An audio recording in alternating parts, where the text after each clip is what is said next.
Little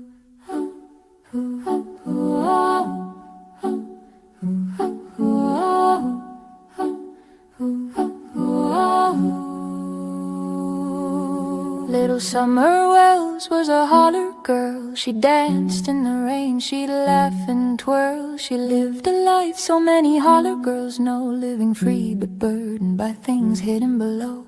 Secrets no little girl should have to hide. There may have been people she did confide. Too many things too about her innocent life. Things went wrong instead of gone right.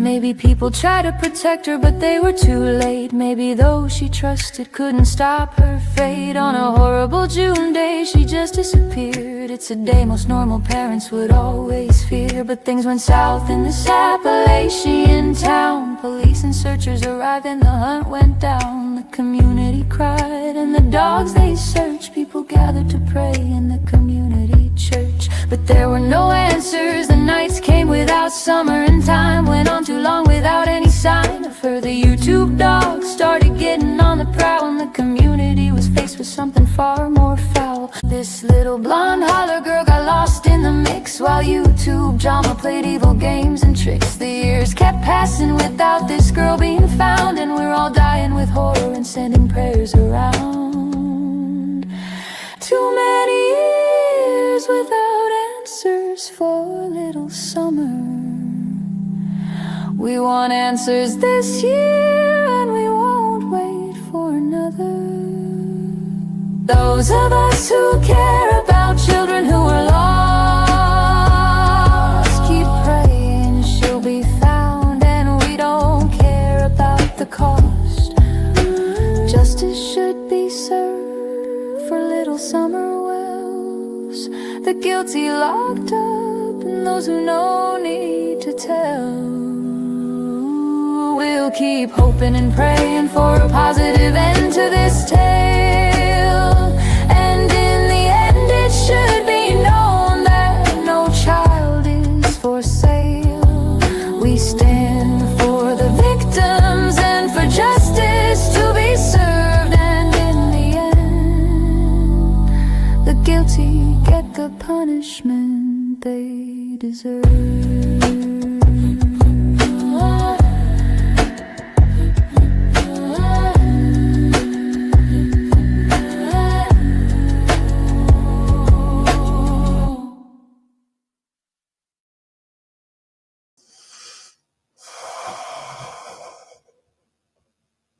Welcome everyone. To those new to our channel, that's how we do our intros.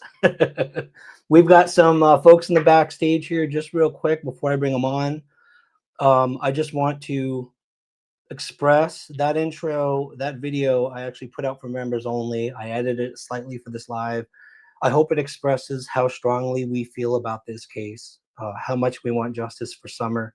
Jen and I have been working on this case for 2 years. We're not OGs to the case. We have a lot of OGs working with us, and we've been working hard. Some new information, at least for us, came out today. We went to a Christmas tree event, and for the first time, we talked to the parents. We have not had the opportunity before. I'm going to talk a little bit about that tonight, but we're focusing on the search. The canine search, the aspects of the case that where there was canine searches involved. We're also going to talk about, we're going to get a couple of experts here we have bringing in soon, Rachel Lockhart and Butch Mann. They have a lot of experience. I'm going to let them introduce themselves. We're going to bring in Dan here from the DT show.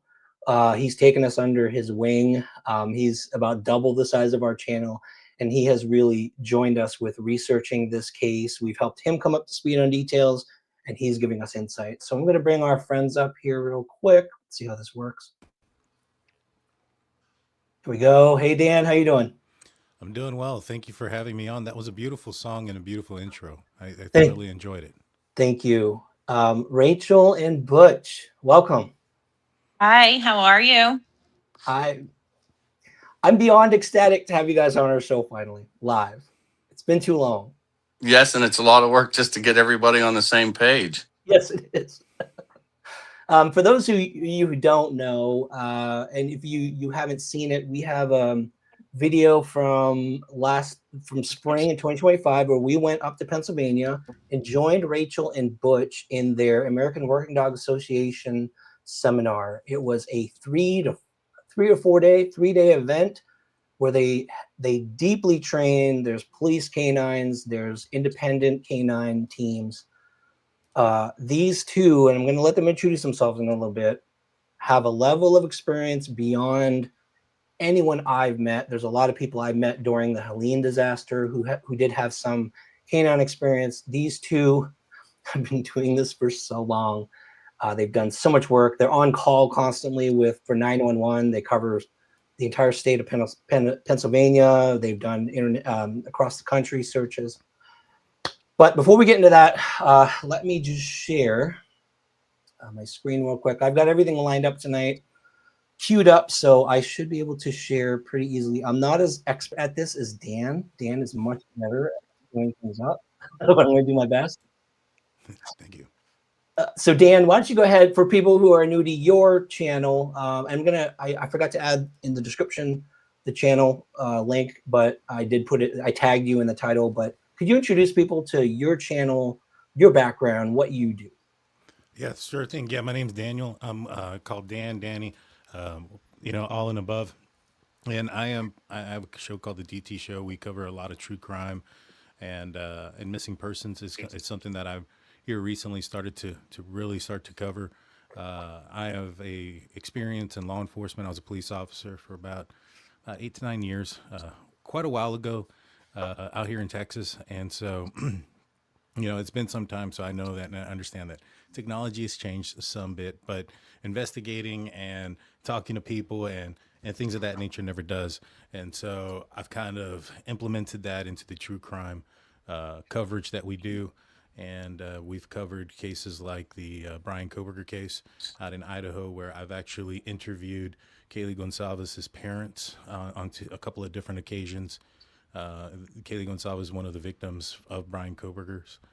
We've covered the Timothy Dees case. He was a missing person who ended up being found under mysterious circumstances, deceased. And we've worked with his mom about his death, and talking here recently about Jack and Lilly, and also Summer Wells. And so a lot of, it's a sad story and a lot of similarities between the two missing kids case. And, I just find it interesting, the information and how much information that is out there when it comes to these cases. And I hope that we can, that I can at least explain a few things from a law enforcement perspective, so to speak.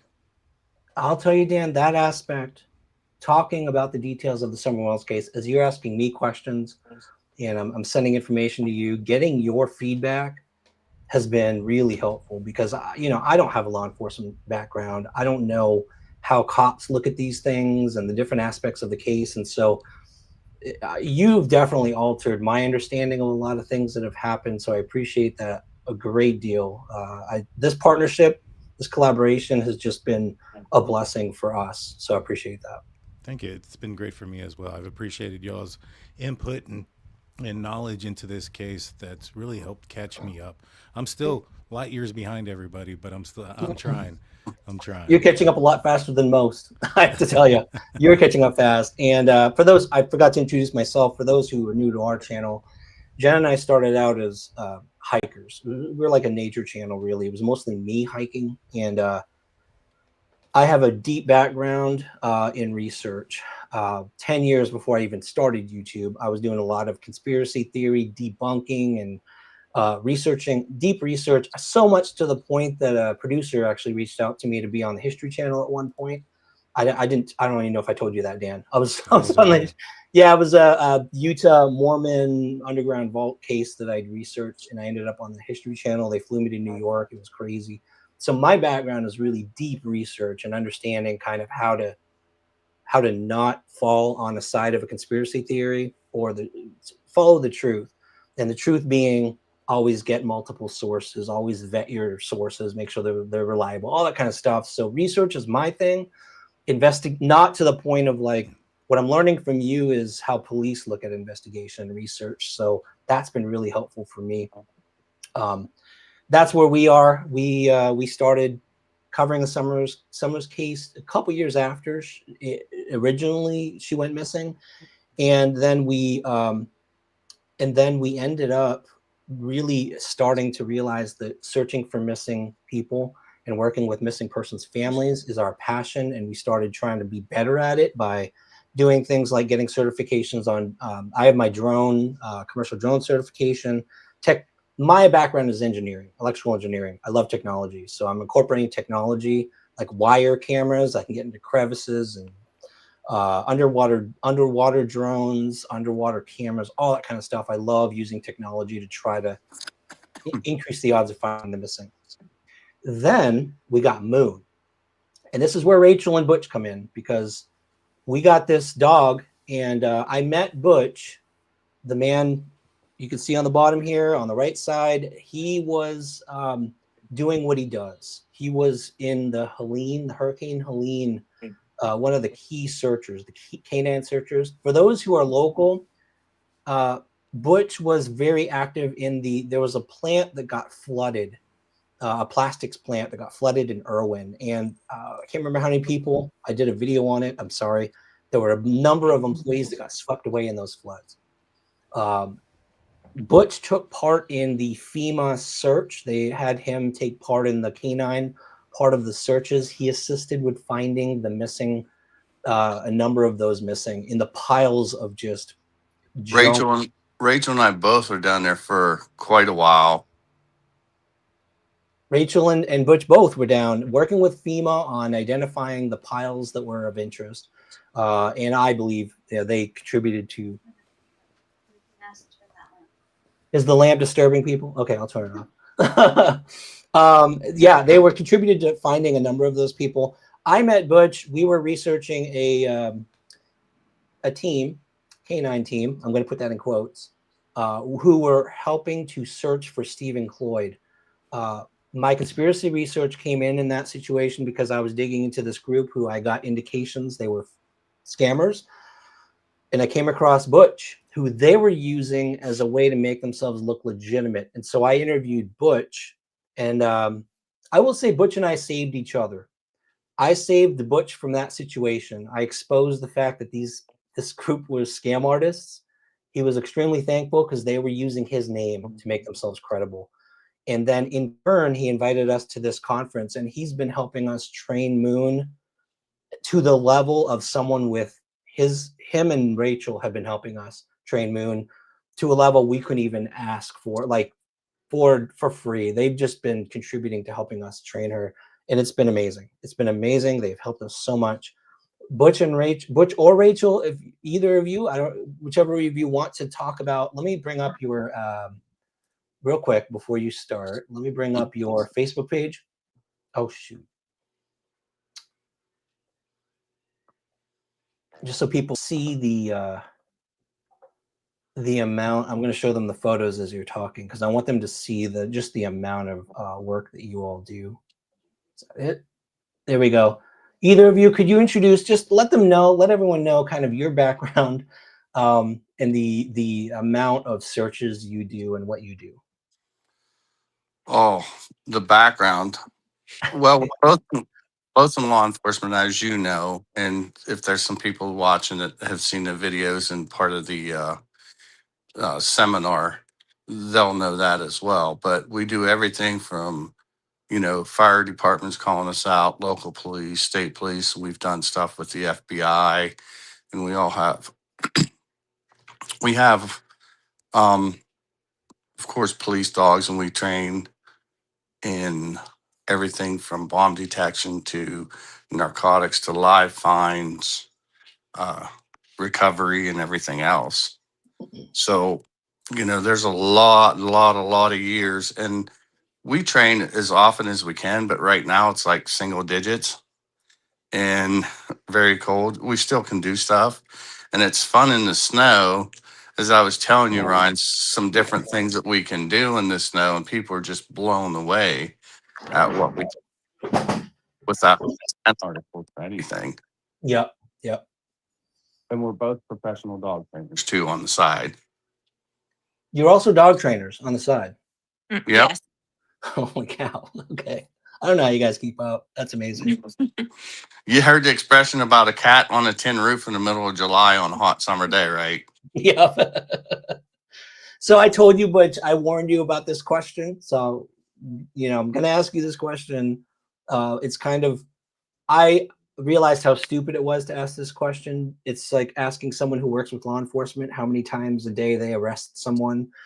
But how many cases would you say you and Rachel, you're on 911, you're on call? How many, if you can estimate the number of recoveries you made of remains when you've been called over the years, how many would you say roughly? Since I've started, Yeah, probably in the hundreds. hundreds of recoveries. And that's counting, you know, Helene and Kerrville really helped us. I don't want to say helped us because that's bad, but bolstered the numbers. Yeah, the experience, the And amount of experience. Yeah. a lot of times we don't know that it's a true find. And let me reiterate this. I saw so much BS from Helene about people saying to find when the dog had a lot of interest in the pile. That's not a find. That's interest or an indication. We do not know until they excavate that debris pile. Then once it's confirmed, then you get, yes, it's a find. Yeah. Yeah, you and I have had a lot of conversations about the scam artists and the people on YouTube who are making claims of finding of the finds, and yeah, I know it's a frustration for you, the fake people out there who are kind of pretending to have that level of experience and collecting money. So I get your frustration. And it's just mind-boggling because we don't do any of this for money. Nothing. We would like and ask for our expenses to get paid because it's extremely expensive, because we're usually taking anywhere from 4 to 5 canines with us. And to stay, you know, for example, when Rachel and I went, Bart Ray actually called from Irwin and asked if we had dogs that would do live find or recovery. And to give people an idea, when FEMA comes in, they block hotels for their staff and, you know, rehoming people or whatever. But we had to stay in Bristol, Tennessee and drive. I think it's over an hour. You can correct me, Ryan, but we were getting up, between 4 and 5 o'clock in the morning because we had to be at muster by 0700. And then we were on Interstate 26 right across from the plastic plant. And we worked till 5:36, was it? Give or take. And then we had to, you know, go over, critique, whatever, and then drive all the way back to Bristol, take care of the dogs, rinse them off, whatever we had to do, try to get some sleep, load 5 dogs back up, and you still have to feed them water and take them out to pee and stuff. So you got like 2-3 hours of sleep every day. And you're just doing this over and over and over again. And it cost, what was it a night that I had to pay for the team to stay there? Like a couple hundred, 300 or something. I can't remember what it was, but we eat those costs. So I if know. Yeah, I know. And we've talked about this at the seminar. We've talked about how much you guys do. And a lot of it is, I mean, a lot of it, you guys don't make profit. It's out of pocket. You're just doing that. You're helping families find their missing. And it's just, by the way, I do want to say real quick, we did put the Rachel and Butch's link in our description. If you go down to the bottom, there's a Venmo. I don't do that for just anybody, but you don't understand how hard these two work. And a lot of times they will take on a case. They've offered to come down and help us with Layla Santinello, Summer Wells. They've offered to come down and they don't charge anything for families. So any of you willing, if you have the resources, please hit that link and send them anything to help out with what they do, because you don't understand what they do is national and they work so hard. They do it for the passion of helping families. They really do. I know that about them. And Jen and I love the two of you so much. You're our heroes. You are our heroes.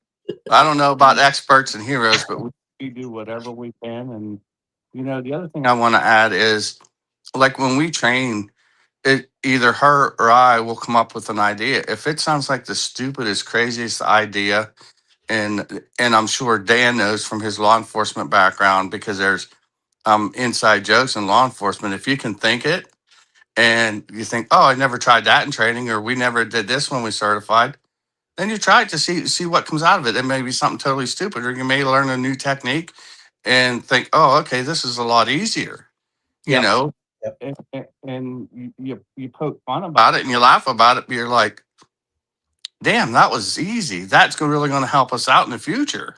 Yeah. Yep. So what we're going to get into here tonight, by the way, Will, what I'm trying to do is the years of experience you all have, and I'm trying to combine that with the law enforcement experience that Dan has, working with canine teams, not directly being a canine person, but he's run cases and he's done investigations that required canine teams. So we're going to look at the Summer Wells case from the perspective, taking input from what you all think and what Dan thinks. I want to combine those two, and I'm going to show you guys. And Dan, we're going to get into an area. There's some topics here you and I haven't covered yet, so there may be some opportunities you and I later on. Maybe we can dive deeper, do some more research. There's some things I want to talk about with you offline too, but I'm gonna go a little further than we've gone before in our past live. All right. And the first thing I want to do, you guys, for Rachel and Butch, I'm going to play Sheriff Lawson. Sheriff Lawson is the Hawkins County sheriff. He's covered the Summer Wells case. He was talking in this clip I'm going to share about a scent trail at Summer Wells' house. And he makes a comment about his observation of the scent and the scent dogs. Okay, so I'm going to play out of context because I want you guys to see only what he said, and this is going to be important later as we look at what other persons of interest say about where the dogs went. All right, so, and the reason I'm doing this is because when I watched, they've used the sheriff's comment to debunk other things in the case, and as I watched it, it dawned on me that the lingo he used is lingo I've heard you guys use at the seminar. Okay, so it's fascinating to me that I think a lot of people out there don't realize how dog teams talk and the lingo they use, and Sheriff Lawson uses that lingo. And I may be wrong, but I want to play this little clip for you out of context, and you all tell me, you guys tell me what you think he's saying in this video here. Okay. All right. It is, let me make sure I get the right clip. 255 to 312. Okay, here we go. Turn the sound up. Here we go. Yes. The dogs had a pretty good track for a little while, but then it disappeared. But they lost scent when they come to the road. And sometimes canines, they will lose the scent when it changes different type, where they maybe went from the gravel to the pavement.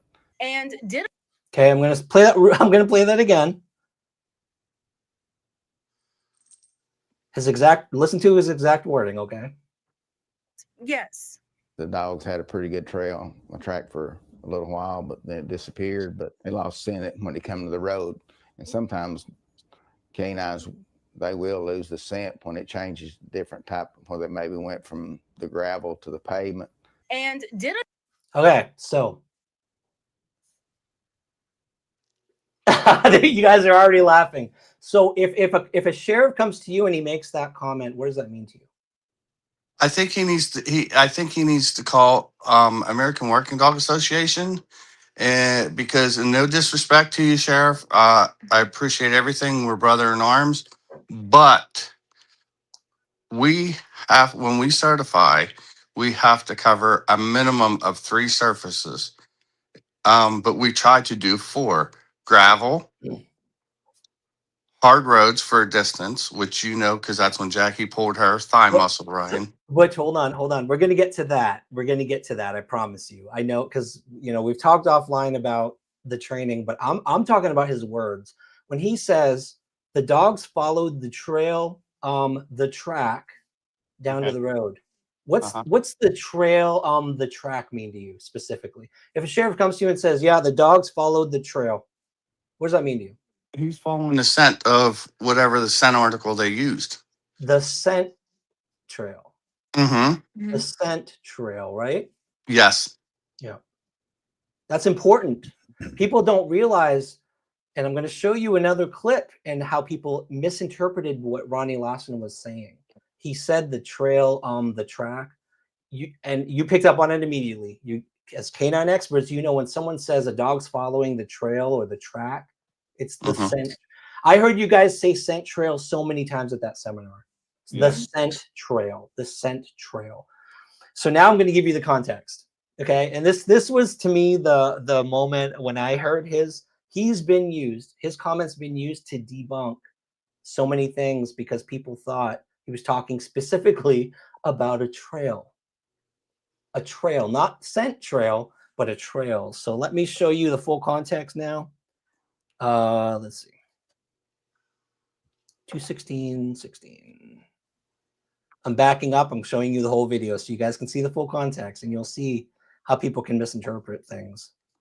This has been like, this video came out at the beginning of the case pretty early on, and people have misinterpreted his comment. It's crazy to me. All right, let's share this and take a look at this. This is the full context so you understand where I'm going here. Kidnapping, telling me a neighbor likely heard Summer scream. I think whoever grabbed her probably had her mouth. Sorry, 2:16. Kidnapping, telling me a neighbor likely heard Summer scream. I think whoever grabbed her probably had her mouth covered, and I think she was gasping for air by the time she got down through here somewhere because our neighbor heard a scream, a really funny scream. I think they just carried her to a vehicle and threw her in there and took her somewhere far away from here. Hawkins County Sheriff Ronnie Lawson has not publicly commented on specifics of the case until now. Sorry, guys. I'm trying to get the right timing. What he's doing, Don was showing people, then you can see here, he's showing the reporter. He believes that Summer was taken from the basement of the house down the dog trail. And this is where they're standing right now. And he led the reporter down the dog trail to the road. And in our last live, when Daniel and I did a live, my first question was, and I'm curious what you guys think, the back of the house, do they show it in here? The back of the house is not far from this entrance to what they call the dog trail down to the road. Okay. So the concept here is someone was at the basement door of Summer's house, got her and brought her down this dog trail to the road. The question I asked Dan, and we weren't sure because, like, you know, Dan had said in the live, you know, he doesn't have experience with handling dogs, so he's not 100% sure. He thought possibly yes, if someone is. The question I asked is if someone is picked up, someone's picked up outside, let's say the back door of their house, and carried down the dog trail. Later on, if law enforcement's brought in, they're given a scent article. Can they trace someone even if they're carried? Yes. Oh, yes. Easy. In fact, this is going to open up a can of worms. That's okay. But if an individual is abducted, a dog can follow that vehicle that person was abducted in. And the reason I say that is we've practiced that a lot. When Zeusy did it, what'd he do? Well, a mile and a half, 2 miles to find the subject, because we do drive off. We call them drive offs. And yeah, we practice that a lot because you just never know what you're going to get into. And it comes back to the same thing. If you think it, do it. That's the dog world. You know, a lot of people do this as a hobby. This is a lifestyle.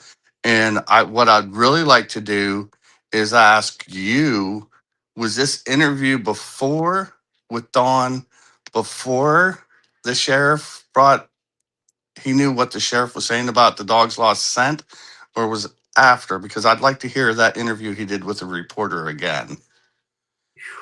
So people saw this interview, and then I'll show it. The reporter actually talked to Don first, then talked to Ronnie Lawson, and I'll show you the whole thing. Let's go ahead and take a look at it. This will give you the full. This is what happened. Down through here till the police dogs followed it all the way to the road. Will says he overheard authorities say search dogs followed Summer's scent down the trail to the road before losing it. He painted a vivid picture of a kidnapping, telling me a neighbor likely heard Summer scream. I think whoever grabbed her probably had her mouth covered, and I think she was gasping for air by the time she got down through here somewhere, because our neighbor heard a scream, a really funny scream. I think they just carried her to a vehicle and threw her in there and took her somewhere far away from here. Hawkins County Sheriff Ronnie Lawson has not publicly commented on specifics of the case until now. I asked Sheriff Lawson about Wells' claims. Did dogs follow Summer's scent down the trail to the main road? The sheriff says yes. The dogs had a pretty good trail, a track for a little while, but then it disappeared. But they lost scent when they come to the road. And sometimes canines, they will lose the scent when it changes different type, where they maybe went from the gravel to the pavement. And did a neighbor hear a scream? Does that help a little with the context? Yes. I think Dan will agree with me. I mean, I don't know how much you and him have talked behind the scenes, but just listening to that interview, there's a lot of things that I would like to ask questions on. Of course. Because there's certain things that you listen for, and I think Dan will confirm this. When somebody's talking, certain keywords or key things that they say, and you're like, oh, okay, let's rehearse this in your head, and you go there, and it's like, I don't want to get into too much detail, but you hear certain things, and it's like, okay, that's why I wanted that video played again. Mhm. So I do have a couple questions for you guys. One is, how would Summer being barefoot affect the scent? Would it make it, and her being barefoot and the scent disappearing, what does that tell you guys? you mean, are you using the situation of it disappeared on the road? Correct. That was the term that the sheriff used, that it disappeared on the road. Yeah. If that's the case and she's barefoot, and I know you said that you can even, track some folks into a vehicle. Well, it doesn't sound like they were able to track a vehicle taking off. It sounds like the trail stopped hard at the roadway. She was described as being barefoot. I would assume being barefoot would probably make the trail a lot stronger. For it to have disappeared, what does that tell you? Does that tell you that maybe she was in a larger vehicle, something much higher off the ground? They sped away faster. What would that tell you? Depending on what breed of dogs they use too, I noticed in the video they had hounds. Hounds put their nose pretty much to the ground. They're not very air scent dogs.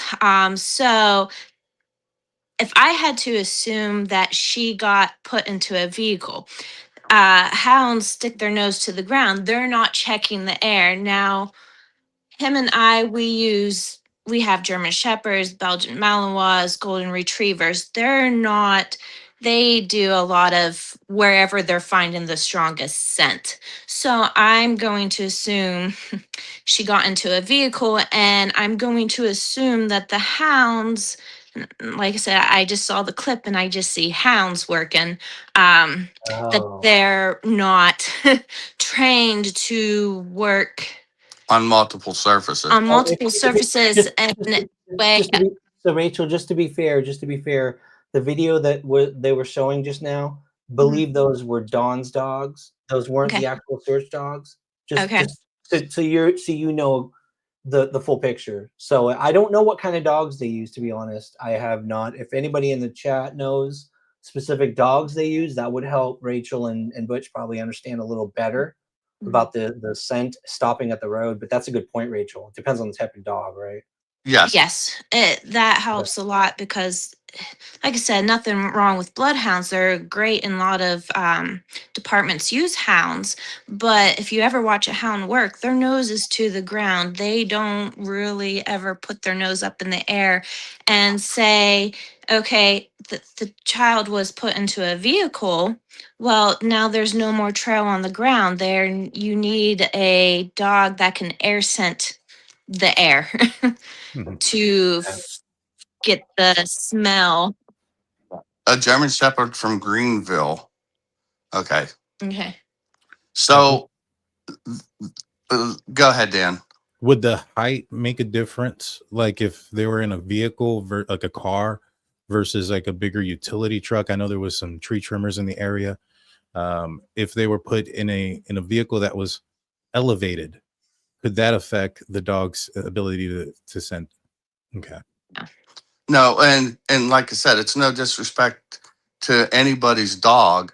You know, hounds are good, whatever.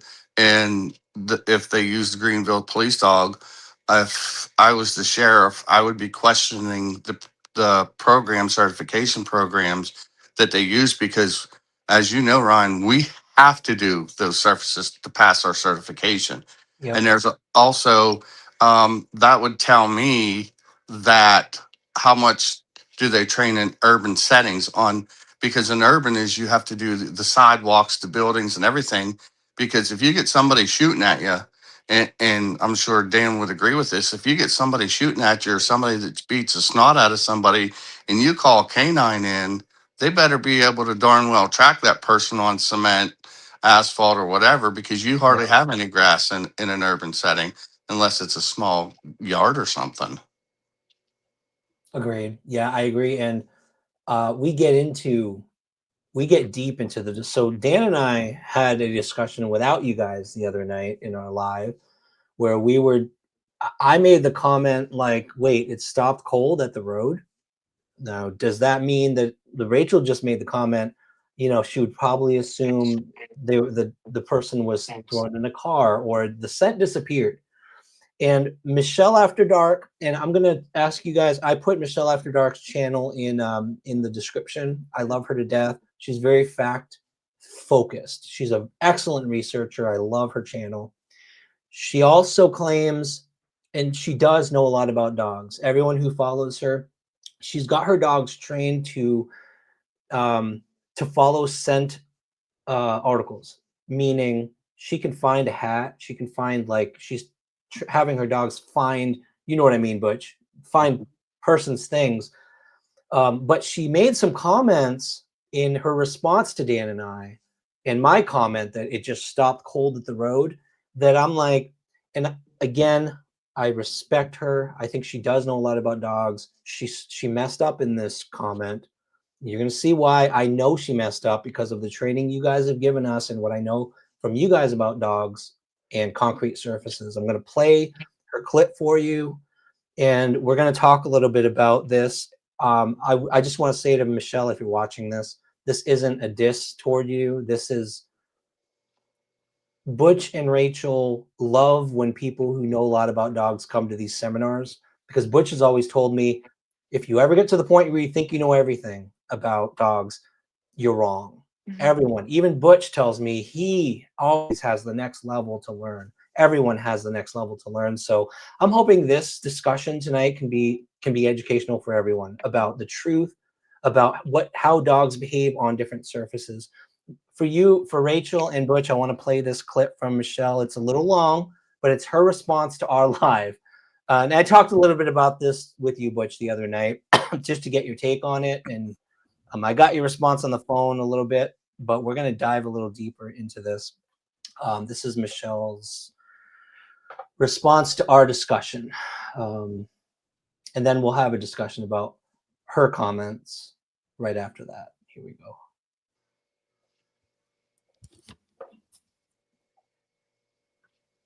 Okay, without further ado, this is towards the end of this live stream, and there's a little conversation going on about search dogs. We've talked a lot about search dogs on this channel, not just in this case, but across different cases. And Sheriff Ronnie Lawson did say, and they play the clip in this live stream, dogs tracked Summer Scent from the hill down to the road. That's where we're going to start. I remember hearing about how the dogs tracked Summer from the house area down to the road, and then it stopped at the road. And we recently have started training our dog, and we went to a seminar, and I thought like an idiot, like, well, it's a road, it's concrete, the dog can't smell on concrete. Well, I found out that's not true.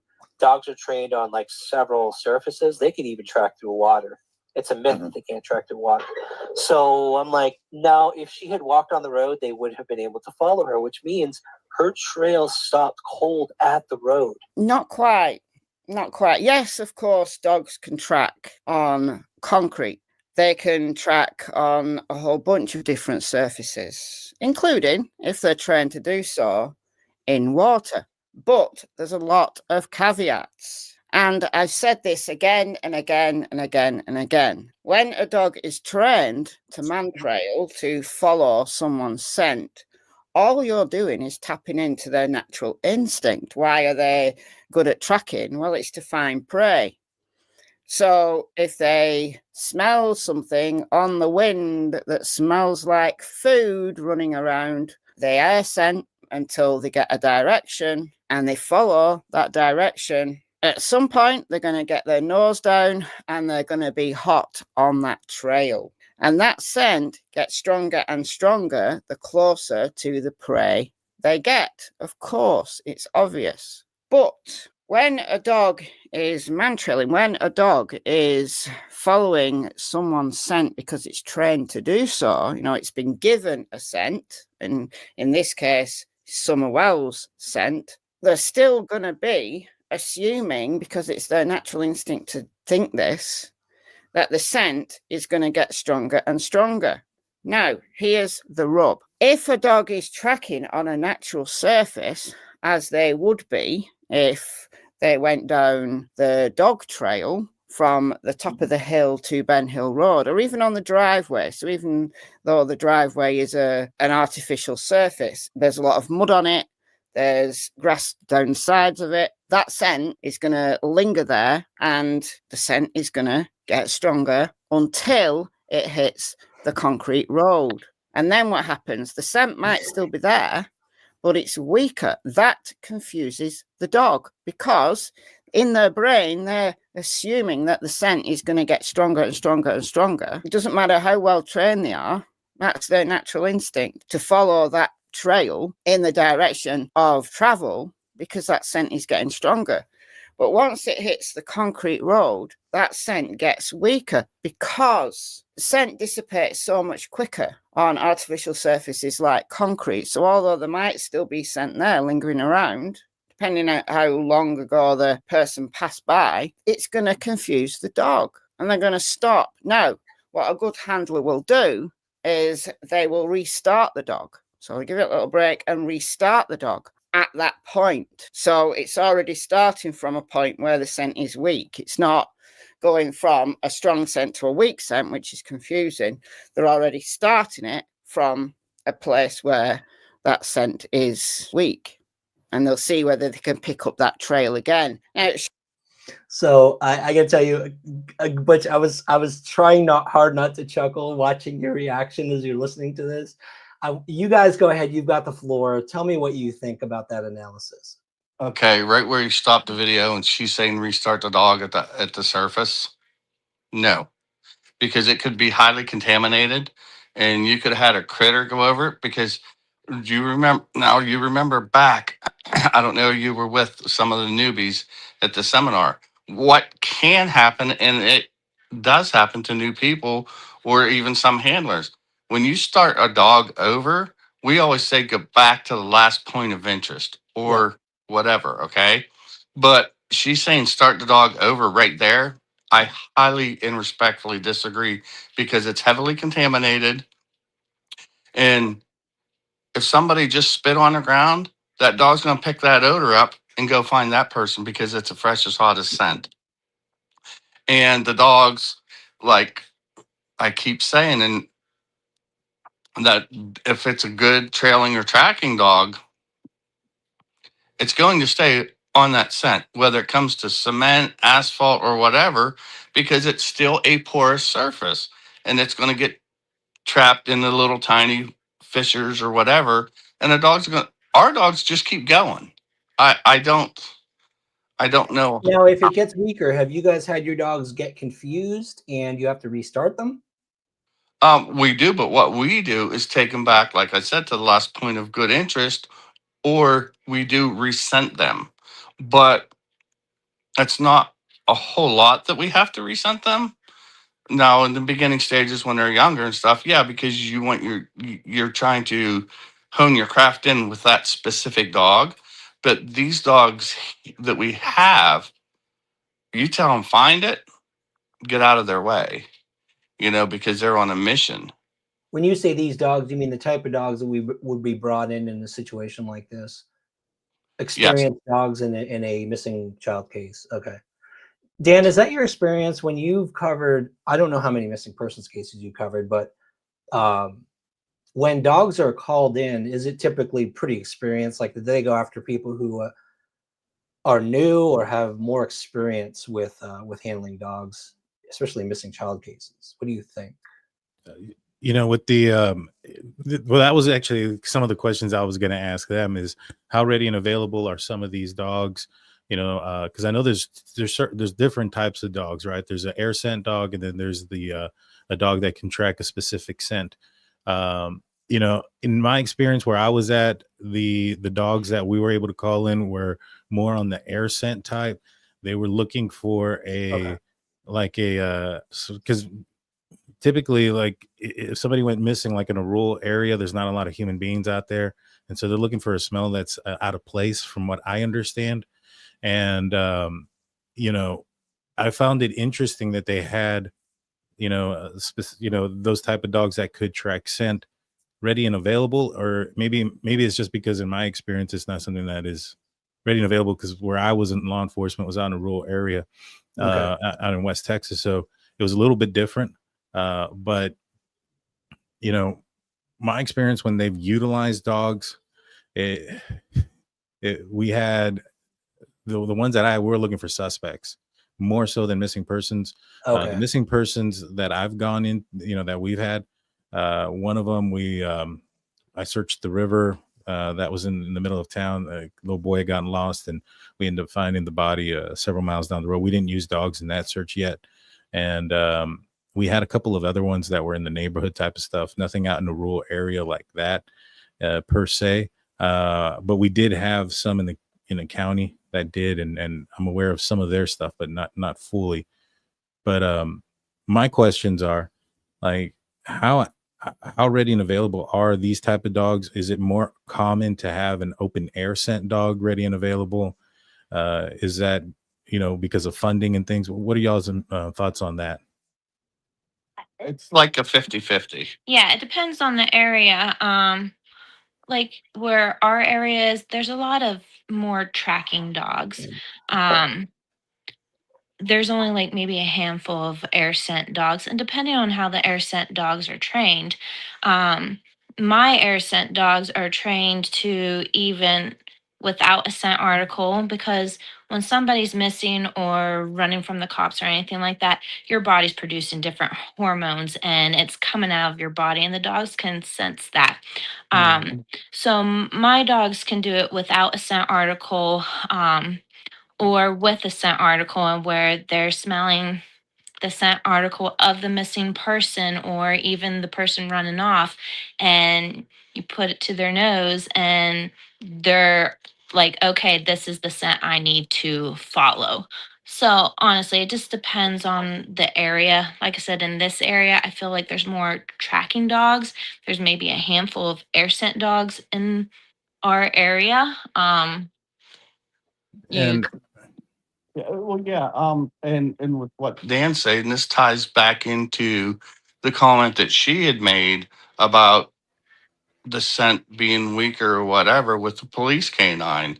When you call a police canine in from a suspect, say you have a felony pursuit, or somebody bails on you, that canine better be able to track on asphalt or road. And you start there a lot of times and then end up in a field or woods. So it's totally reversed. So So that let's go down that road, Butch. And actually, Butterfly Kiss has just made a really good comment. I haven't even thought about this, and I don't even know what to think. I'm curious what you guys think about this. Is wow. Let's say someone goes from a house down to a road, they're alive. Well, my first question is, and this is kind of where Dan was going earlier too, with the type of teams brought in. In your experience, you guys respond to 911 calls constantly. If there's a missing child, the day she went missing, do you think the dogs that are brought in, are they typically trained on both live tracking and HRD? no. Just live tracking? Yeah. Majority, yeah. Okay. So if the person was unalived, let's say this scenario where she was running after her dog, ran down a trail, got hit. How would the dog, who's a live tracking dog, how would that play out, do you think? They'd still find the person and tell us. Our dogs are dual purpose trained in that stuff. Because the reason that is when somebody's running down a trail, they're alive, and then they get hit. Okay, so depending on how quickly they call dogs in too, kind of makes you decide, okay, which dog, what was the situation, what happened, how many hours has this person been missing.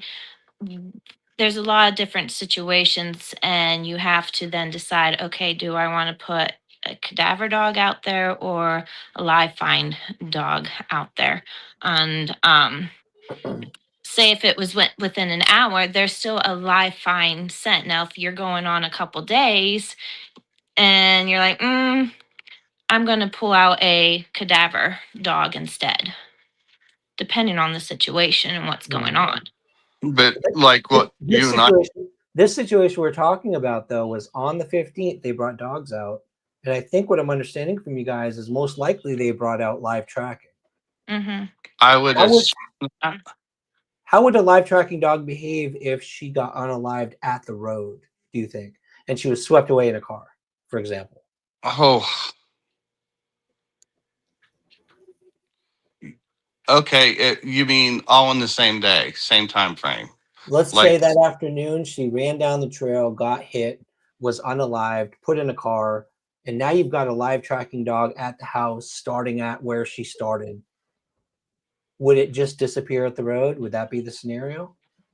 Not necessarily, because if somebody is taken, we'll use that, or unalived, whatever. I don't want to say anything YouTube, but if it was the same clothes and stuff, the dog still would have some interest, because if they give the scent article, but then it's possible, there's a lot of hypotheticals and what ifs, because we don't know how they train their dogs in different situations. What we do.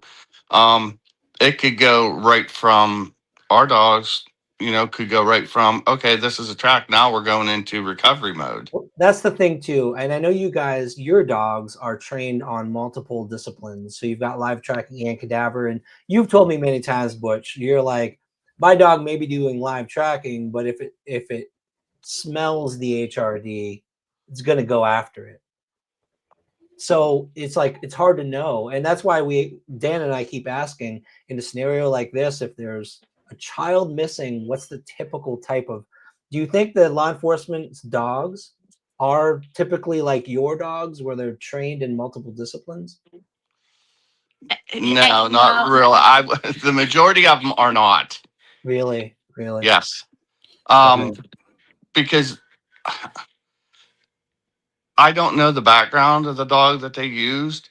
It could have been a drug canine that was trained and certified to find missing people or track suspects. And that's usually the end of their training. But with what we have, we have the bomb dog, the drug dogs, tracking dogs, recovery dogs, whatever. And we if we get called, the first thing for a situation like this, unless it's a law enforcement incident, first thing we do is we take one of the dogs that's certified to do live find and recovery at the same time, because it's like, oh Lord, you get out there. I don't want to have to go back home, but we usually do take one of the police dogs with us as well. And also this, depending on the department and what they have their dogs trained for, most of the time when a law enforcement canine comes in, they're just trained either in narcotics and tracking and protection if they do multiple things. Yeah. So, because for I'm trying to wade through the water here. Because the reason why that is most law enforcement, what they're going to use their canines for drug work, they can't mix a dog that's been trained in narcotics and do HRD. Or explosives, because you get called into court. The And- first thing they're going to do is they're going to try to pick it apart and say, oh, what's the indication for your drug alert to sit? Okay, when your dog finds a cadaver, what's it going to do? Oh, it's going to sit. Or if it finds an explosive, it's going to sit. Guess what? Dan will tell you, first thing that the defense attorney is going to say, immediate dismissal. That's why, like with our dogs, I don't know if you noticed, like we had our police canines that were, what were they? They were just tracking, protection, and narcotics. Our more like our search and rescue canines are what? Live find and HRD. Right. So depending on and what kind of canine they used, I'm going to assume that it was just a department dog. So I'm going to assume it's only trained in live find and possibly might be dual purpose with narcotics and protection, but So depending on the department. that makes sense. So Dan, what you just said earlier is kind of aligning with what they're saying. Like in your experience, they'll bring in the type of dog that's necessary for the situation. If you're searching for a person, you're going to bring in that kind of dog that's specially trained for that, right? Right, exactly. And, you know, resources and things of that nature play a pivotal role in that, as they're mentioning. You know, when it comes to tracking dogs, from what I understand, in this case, is they use laundry. Could, you know, how could that affect the scent? You know, if it was mixed in with other people's clothing, could that have had an effect on the trail the dogs were on? Excellent question. Yes. What we typically do, and I stress this, and Rachel will tell you, they'll say, go in and gather the scent article. No, number one, you can't do that. I give them a gallon Ziploc bag, rubber gloves, and two objects I really ask for are their socks, the missing socks, or their underwear, because that's where your most odor is going to be. Or So then, Butch, in this situation, what Dan brought up is something we learned when we were talking about this, is that they pulled it out of the laundry, mixed laundry with like socks with other people in the family. Is that a problem? it very well can be. It almost has to be. I don't want to say sterile, because then, you know, people may get the wrong idea, but it has to be. In that case, I would have said, if it come out of the laundry, I would have said, take these rubber gloves and go get me her pillowcase. Mm-hmm. Pillowcase. Mm-hmm. It's dedicated to her scent alone. Yeah, that makes sense. For bed sheets, something that is like hers, where there's no ifs, buts, or what's about it. It's hers and it's her scent. And depending on how they handle the scent article too, you have to make sure you're rubbered, gloved up, and everything. So then you're not transferring your scent onto whatever the scent article could be. That makes sense. That makes a lot of sense. What I'm gonna move on a little bit. There's been a question in this case. So you just saw the video of Don showing the news reporter that Summer went down a dog trail, what he calls a dog trail, which is like through the woods, hard to walk down, and it goes down to the road. Now there's another person who was involved in the searches in the early days. His name is Dave Rader. He's the operations director of EquiSearch, very well-respected organization. They've done a lot of searches. They took part in the Summer Wells search. He described where the scent trail ended. and it differed from where Dawn said the scent trail ended. And I thought it did. I'm going to share with everyone today. We went to a Christmas tree, missing persons Christmas tree event at the mall today in Kingsport. And Dawn Wells and Candace showed up. They were there. First year I've ever gone to this, they actually showed up. Dawn, this is the first time I've ever talked to him. He walked up to me and he said, "Hey, Ryan," and he shook my hand. I had an opportunity to talk to him for about 30 to 40 minutes. And I asked him about this scenario because I was confused. I didn't want to come on tonight and say Dawn Wells lied by saying that the scent trail ended at the road, when Dave Rader, you'll see, I'm going to show you this clip in a second. Dave Rader said it ended at the bottom of the driveway. There's two different stories in this scenario where Summer disappeared. Dave Rader says end of the driveway. Dawn Wells says end of the dog trail at the road. But you're talking about 100 feet difference. Dawn Wells, I talked to him about 30 to 40 minutes today, and he helped clarify and put it together. But I want to show you the confusion I had. And people have debunked Dave Rader, saying he's wrong and that it was actually the dog trail. Let me show you what Dave Rader said in an interview. He was on Duty Ron's channel, which is fantastic, by the way. Duty Ron is awesome. He's very similar to Dan. He's former law enforcement, and he has a really close connection with EquiSearch. They do a lot of lives together. I want to share you guys what Dave Rader said he observed when he was on the ground at the house, and what he observed the dogs did. This may give you guys a little more insight too into what was going on that day. Let's see right here. And I almost am as much of a fanboy of Dave Rader as I am of you guys. Not quite as much. I think I'm your biggest fanboy, but I'm just saying it's a fantastic organization. I love what EquiSearch does. This is what Dave Rader said about his observations of that day. I was there. You know, Dave, so the folks are going to ask, there's different types of dogs, bloodhounds, there's cadaver dogs. What all manner of dogs working this scene? Yeah, they were actually using live track, and they were also using cadaver. From what I understand, they could not get a very good. Actually, did you guys just hear that? They were using both that day. That's interesting, isn't it? Mm-hmm. They were using dogs trained in both live tracking and cadaver. So yes, at that point, then the police already had a hunch of there could have been something. Right. That's what I was about to say. Isn't that interesting? That's just okay. Let's listen to him. Sent article from the house for Summer, because I think that everything was kind of shared. So I'm not too sure how well that played out, but they did use cadaver, and they also used live track, and not one of them took us in any one direction. So was it confirmed, Dave, that they did bring in multiple dogs into the home and outside of the home?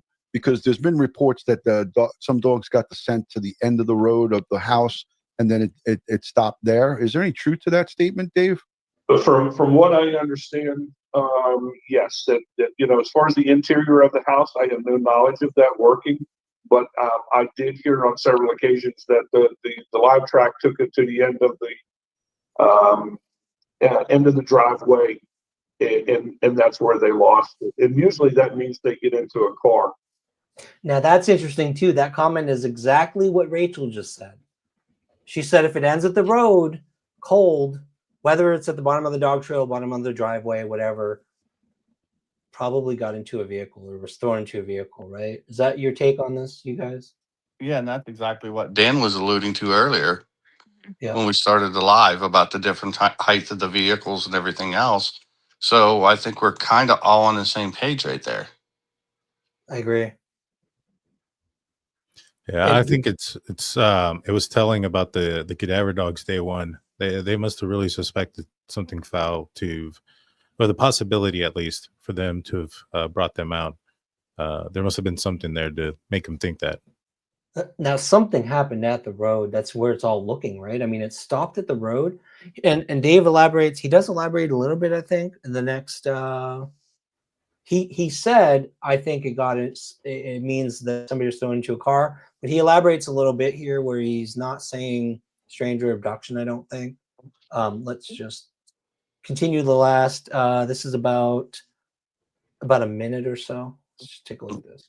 But again, if you look up, guys, if you look up where this house sits, and the possibility of a stranger abduction, it does not make sense at all. Only for the simple reason that you have to go. You're in a secluded area. Number one. Number two is that you have to come off of a main road to go down their road, only to go back a long driveway. Right. And again, if they're all sitting there and they're all there, the odds of that happening are, to me, are slim to none. So see, he originally said it could mean that the child was thrown in a car, but then he elaborates and he says, you know what, given the circumstances of the situation, it's isolated, there's a long driveway. He actually doesn't say that he thinks it's a stranger abduction. Right. Okay, let me throw this in there. All the dogs have lost the scent at the road, correct? Yes. What if, and this is thinking outside the box, and I'm sure Dan would kind of agree from his law enforcement. This is just outside the box thinking. I'm not speculating anything. What if she was put in a car at the house and the car drove out to the road and went left or right? The dog still would track that to the road. To the road, would it track where the car went, or would it lose the scent? I hate to keep saying our dogs, but we practiced that over and over. But if it's a long driveway, like he's saying, if they don't practice this regularly and certify however they do whatever, but on the hard surface, they would still track it down that driveway, because from the bits and pieces I saw from your videos is a dirt driveway, grass, whatever on the side. It's gravel. Yeah. So it would still hold a little bit of the odor, Yeah. but was she just thrown in a car and taken off and the dogs tracked her to the road and then just lost the odor? You know, that's something that you could also think about. Mm-hmm. What do you think, Dan, about that scenario where if someone was, and I'll give you a little insight before you answer, because I think I learned something today that may help you out, Dan, too, with your analysis of this case. I was talking to Don today, and it's been bothered. I don't like inconsistencies. Probably similar to law enforcement investigator, where if there's somebody telling one story, somebody telling another, you know there's a problem. There's a difference in the story, and I don't like that. And so I was talking to Don today.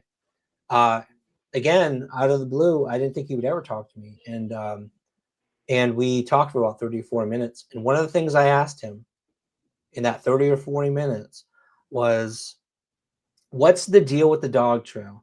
You're saying dog trail. Dave Rader's saying the driveway.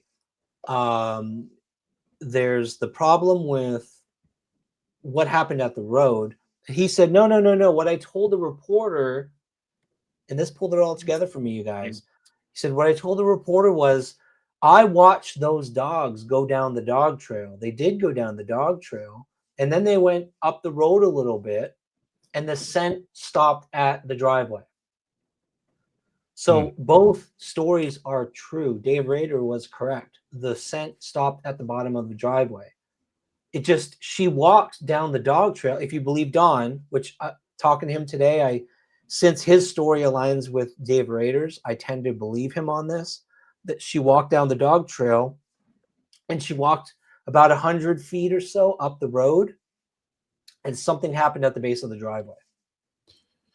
So to me, you know, based on all the information, one of the things that bothers me, that I had asked, you know, because of the changing of the surface earlier, given the fact that she was barefoot, if that would make the scent stronger. It going cold like that, and the possibility of it her being put in a car and the dog's still able to track it, it makes more sense now to me that if she was put in a car, that they were able to track it down to the driveway and maybe lost it once the vehicle got up to speed on the roadway, and made the scent even less less likely for them to track. Now, one of the other scenarios that I had in my mind, but that would only be if the dogs were able to go down the driveway. If it did actually go down the path that Don says he saw the dogs, then I don't think a vehicle obviously could do that. And so it just kind of depends on, how the dogs followed that scent. One of the other things that I thought of was that there was tree trimmers out there, and did Summer walk out? Could she hear them? Did she walk down that trail to get like a better vantage point of seeing what the noise was? Just curiosity. She's 5, and then an accident occur. We know that there was a guy named Randy who was speaking that was talked about, and he ended up getting fired that day because he got fired because of an incident where he hit a guide wire.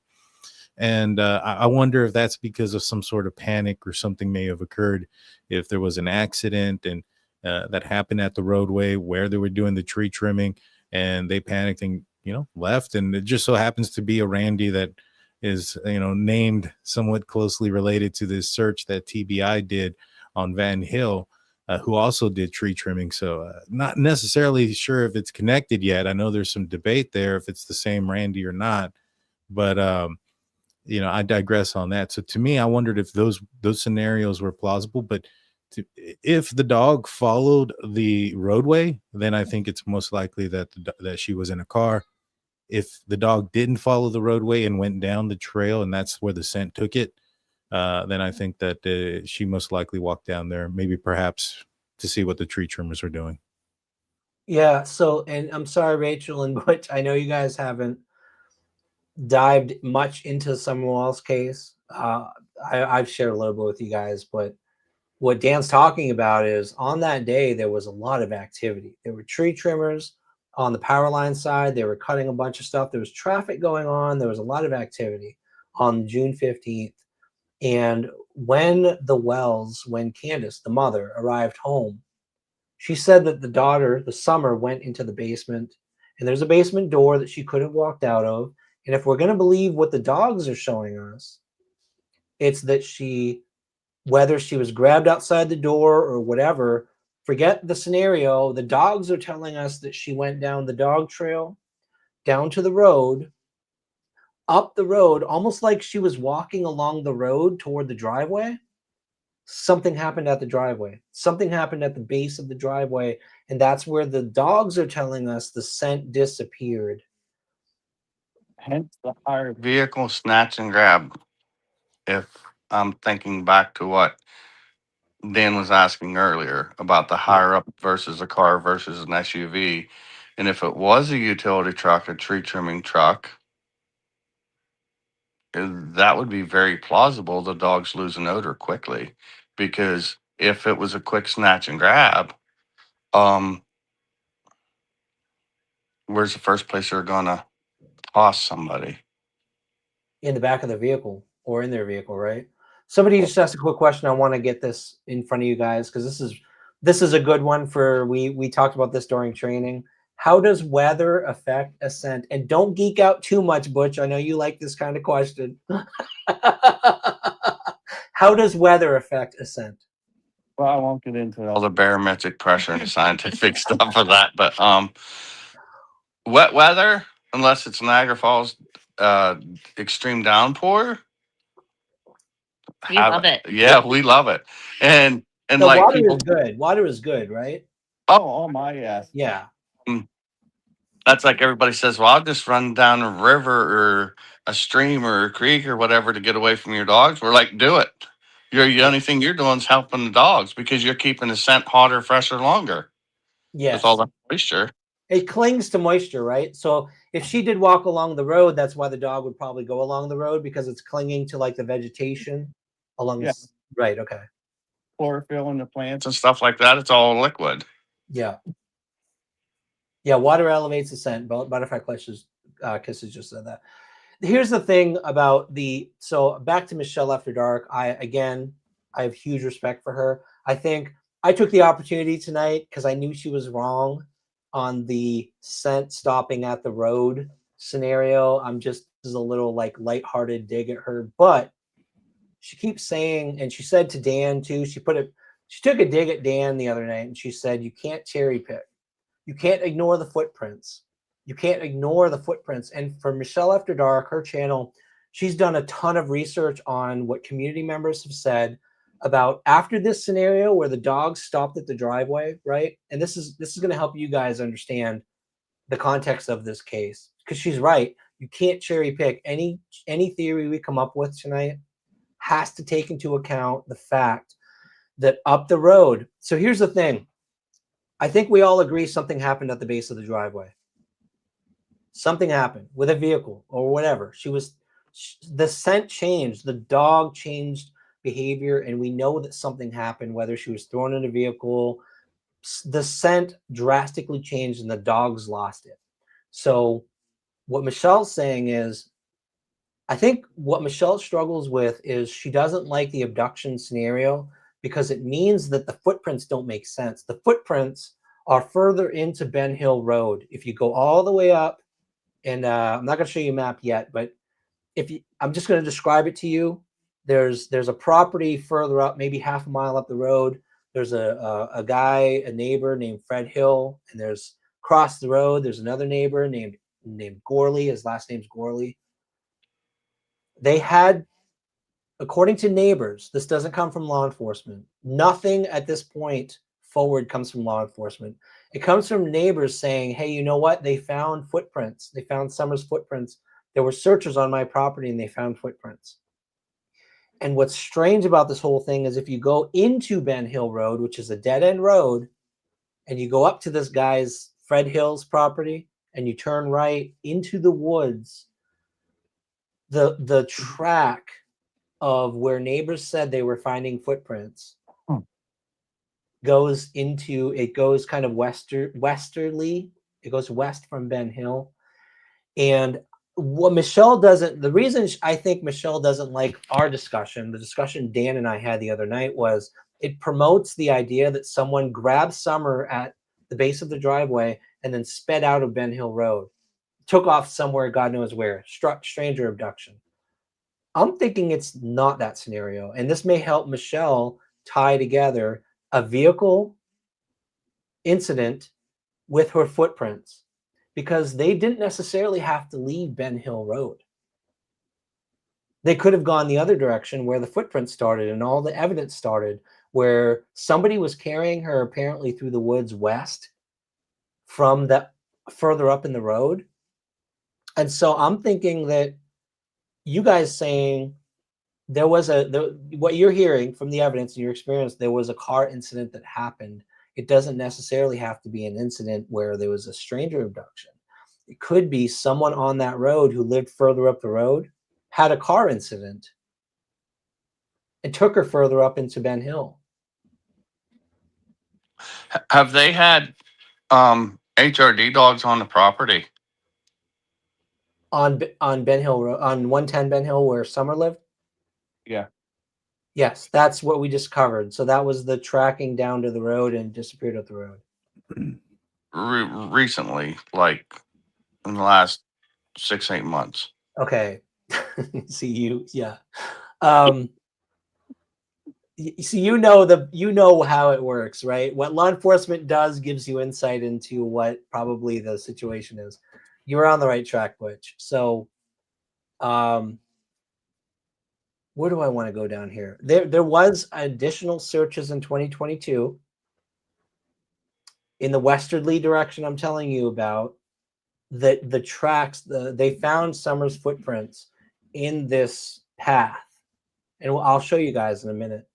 Her path went through the woods toward what's called an area called Fields Road, west from Ben Hill, and they did a search in 2022 of guess where? Fields Road. Okay, so the footprints that they found, they could have been from the day before, a couple days before. That's what I had said too. Yeah. How long do air scent or tracking, like how long would the scent stay with the footprints? Because I'm assuming, they would have brought the dogs over to those footprints. She's barefoot. That scent probably stays stronger than a person wearing shoes. My assumption only. I don't know that to be true or not. If they weren't able to pick up a scent, would that be an indication that those prints were old? Yes. I've done Xena. Well, we've done it with your dogs too. 50 some hours. If somebody would take off, you give the dog a scent article and in a practice or training session, whatever, and they'd still find the person. And that is, like Rachel just now said to me, that's where an air scent dog is the best for that situation. Yeah. I think this is the, let me make sure this is the clip.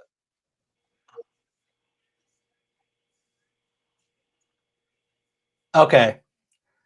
I'm going to give you guys a little more insight here. This is again from Michelle After Dark.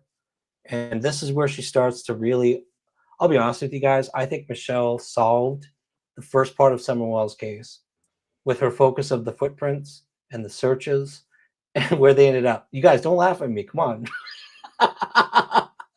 I think that she solved at least the path of the footprints and where they tried to hide Summer. I'm going to show you guys a little clip. I love it. I love you guys. Let me share Those people don't know. This is from Michelle After Dark. I think she's talking about, let's see real quick. And let me get my timestamp right.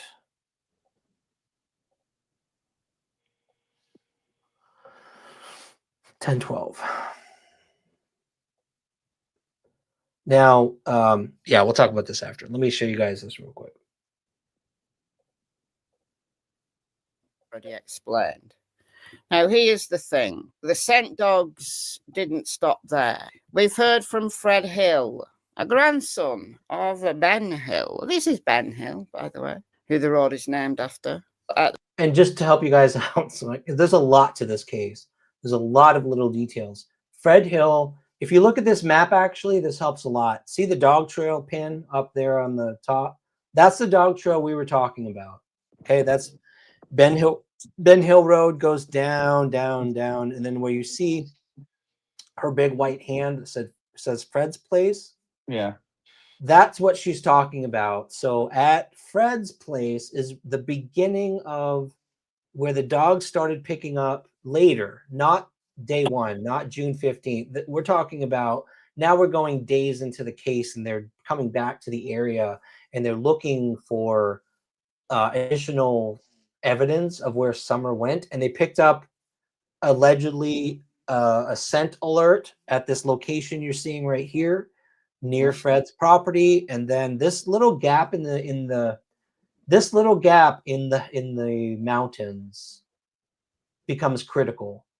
And you'll see in a minute, see how she says footprints up here. There's someone traveling westward from Ben Hill making footprints along these properties. And this is how she explains. Let's see, how long is this? This is about a minute or two. The time of Summer's disappearance, the Hill family had two properties, 165, 167, also down here 207. And he said that a dog picked up scent somewhere in this vicinity. I think it would have been on the Goalies land. And I will share with you guys the Fred Hill person she's talking about.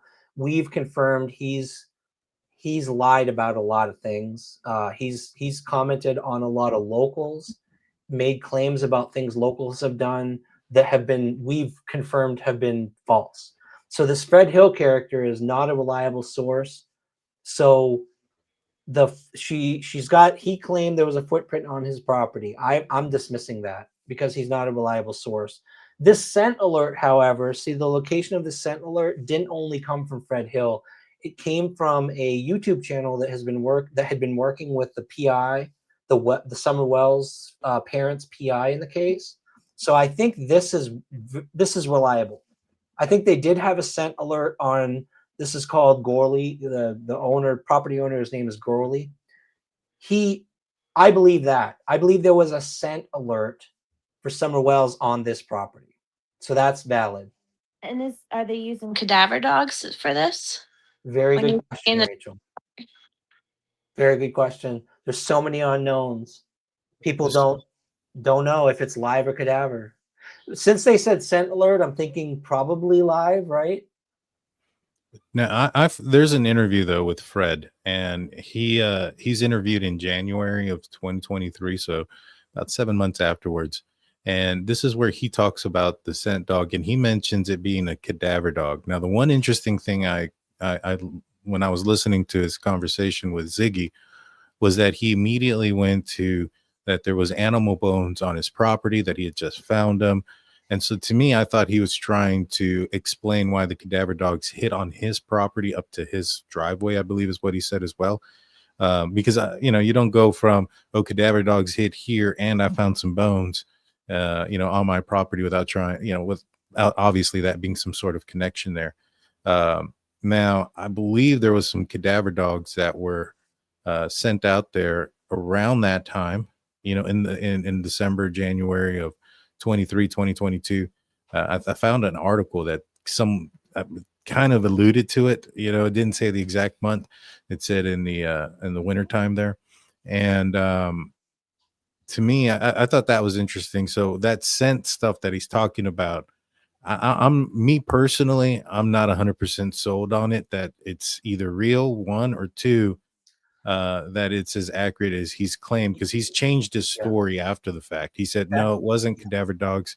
It was tracking dogs that were, following a scent there. He admitted in a live when he was talking with the YouTuber that he ended up marrying. They do lives every now and then. Don't even ask Rachel and Butch. It's a crazy story. But anyway, he later admitted that he didn't know there was a difference. He didn't know there was two types of dogs. He called it a cadaver dog.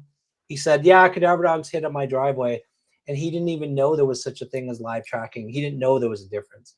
So could have been live tracking, could have been cadaver. But I think the point that Dan's making, which is valid, is that he was telling a story about the dogs hitting on his property for some reason. And Dan's thinking like a criminal investigator, I think. Why would someone tell that story? You know what I mean? Why would they want people to think that the dog hit on his property? And I don't know. Yeah, see, I don't buy that it wasn't a cadaver dog, because why would he go into it being dead bone or dead remains on his property as being an explanation?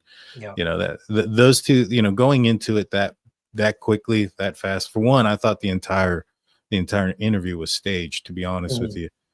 She pulls up, he just so happens to be outside. And she's like, hey, do you remember when you passed by me on the road like 3 days ago? And he's like, oh, yeah, that was you. Like, come on now. Like, this is so stupid. And I was like, bad acting for, across the board. And to me, I was like, well, what is the advantage of this staged interview? I see the advantage for Ziggy. She's making a name for herself. YouTube, there's drama behind it and building up the suspense. And hey, I did this.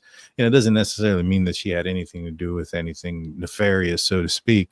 But for me, for Fred, I was like, what's the advantage of this? What is he trying to get out? And there was like I said, a recent search with cadaver dogs. And I thought maybe he was concerned that information was going to come out, that cadaver dogs hit on his property. And so he decided he'd take advantage of getting in front of it and not only explain that it happened, but hey, look, I found these animal bones. So this is why. Nobody look at me, nobody blame me type of situation. But that's just my take. And Rachel and Butch, I know you guys don't get into, I know your thing is not getting into the details of the case. You search, and we're kind of getting into those details. And I didn't want to tonight too much, but that's what Dan and I are diving into. Like, what's the motivation of being involved in this? The thing I'm getting to with this picture, and what Michelle's talking about, is Dan and I are definitely interested in Fred's motivation for telling that story. But for you guys, this scent alert, I think, was legit. This is where I think this is where the dog trail is, where the incident happened. Up here where my cursor is. You see my cursor? Probably not. The dog trail is where the car incident happened. And then law enforcement started focusing on where you see that scent alert pin. Yes. That's where they started focusing their dog searching. And Dave Rader actually told a story about, this is a little later, this is days after Summer went missing. They started finding footprints. Now, Michelle After Dark is 100% correct. Neighbors were reporting they were finding footprints, and they were getting scent alerts, and they were tracking.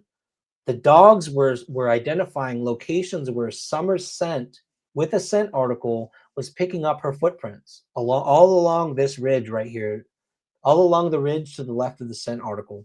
And let me just continue with what how Michelle described this scenario. This will help you guys understand this whole days after. This is the days after Summer went missing, what was happening here. And then on his own driveway, and went all the way up to a vehicle on his driveway. Look, Fred has said an awful lot. You can choose to believe Fred or not, but it's intriguing why he would say that. And then the footprints. We've known about the footprints since very early on in the case, because the owner of this land was talking on Facebook until people started attacking him, and then he took all his posts down, but not before people screenshotted. And I've got a lot of these screenshots. Now pay attention to this. This is what the evidence she's using. Law enforcement isn't going to tell us where they found footprints. No. But Michelle After Dark got neighbors posting online confirming that law enforcement was on their property, identifying. You can see they're talking about finding the dogs were scenting with I believe it was live tracking, I believe. Because, well, am I right? Like if there's looking for footprints, you're talking about live tracking, right? Yeah, okay. Part. So that's they're still live tracking at this point.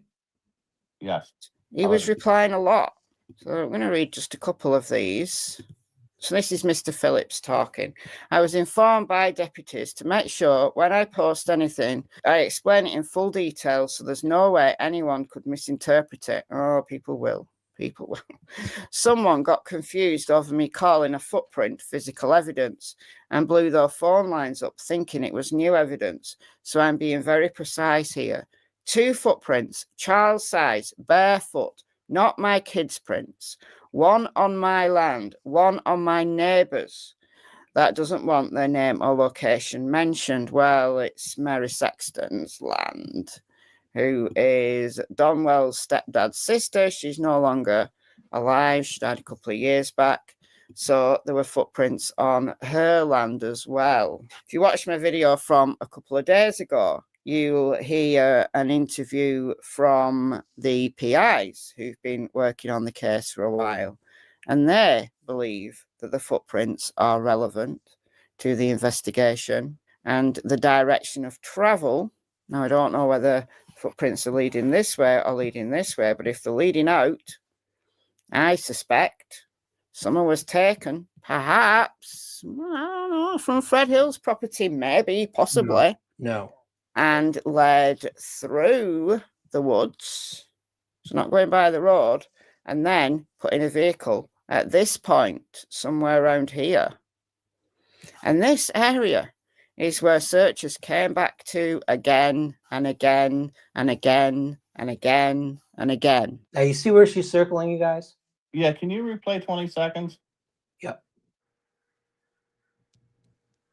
And again and again and again. At this point, somewhere around here. And this area is where searchers came back to again and again and again and again. And what might help you, Butch, too, is to understand that when Michelle first put the pins of these pins, she's got footprint there and footprint there. All she did was look up the property searches for this area and found the property owners. Let me show you this real quick because this is really, really, really important. She randomly put those pins on. And I think this is going to help a whole lot with you guys understanding. And I want to ask you a question about your experience with footprint searching, footprint scenting, all that kind of stuff. But first, let me show you this real quick. This is the properties that she's talking about. This right here is Ben Hill, okay? This line right here is Ben Hill Road. This is where the scent started, the scent. And she even put the pin somewhere. It could be anywhere along this area. This is what I call, when I keep referring to the Gorley's property, this is where, so Summer's house is up here. Her scent starts to get picked up by dogs over here. And then it starts to follow the first footprint. When she says Mary Sexton, check this out. This is Mary Sexton's property. It's along the left side of Gorley's property. This is Mary Sexton's property. And that, okay. And the one she put near the road, she randomly put on the property. This is the property right here. Okay. Again, along Gorley's. And so my question to you guys is, have you been brought into this type of tracking down a missing child, looking for their footprints, using dogs to try to use a scent article and find footprints? Are you getting any insights here into what probably happened on the few days after she disappeared? My question would be, did anybody secure those footprints when they found them? I think I saw somebody in the comments say something about it. What was that, Rachel? Oh, I was saying to him, I think I saw somebody in the comments saying something about securing or got like, oh, I can't even think of the word. Where they put cement in it and Oh, casting. yeah. Casting. Made castings of the footprints. Yes. Yeah, in that situation, okay, if I was on this search, Yeah. Supposedly they did cast them.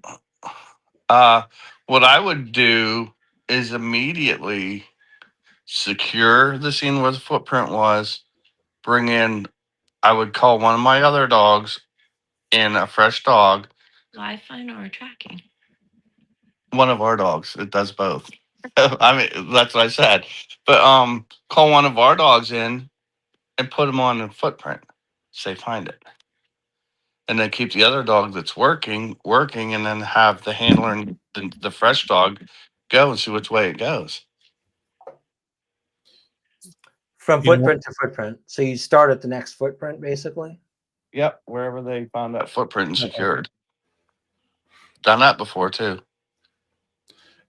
There was videos of Summer running around barefoot. That was a common occurrence, correct? Yeah, it was. Okay. And did I understand that correctly, that Mary Sexton is related to them? Say that again? Sorry. That Mary S. is related to Dawn, their family? I didn't hear that. Did you pick up on that somewhere?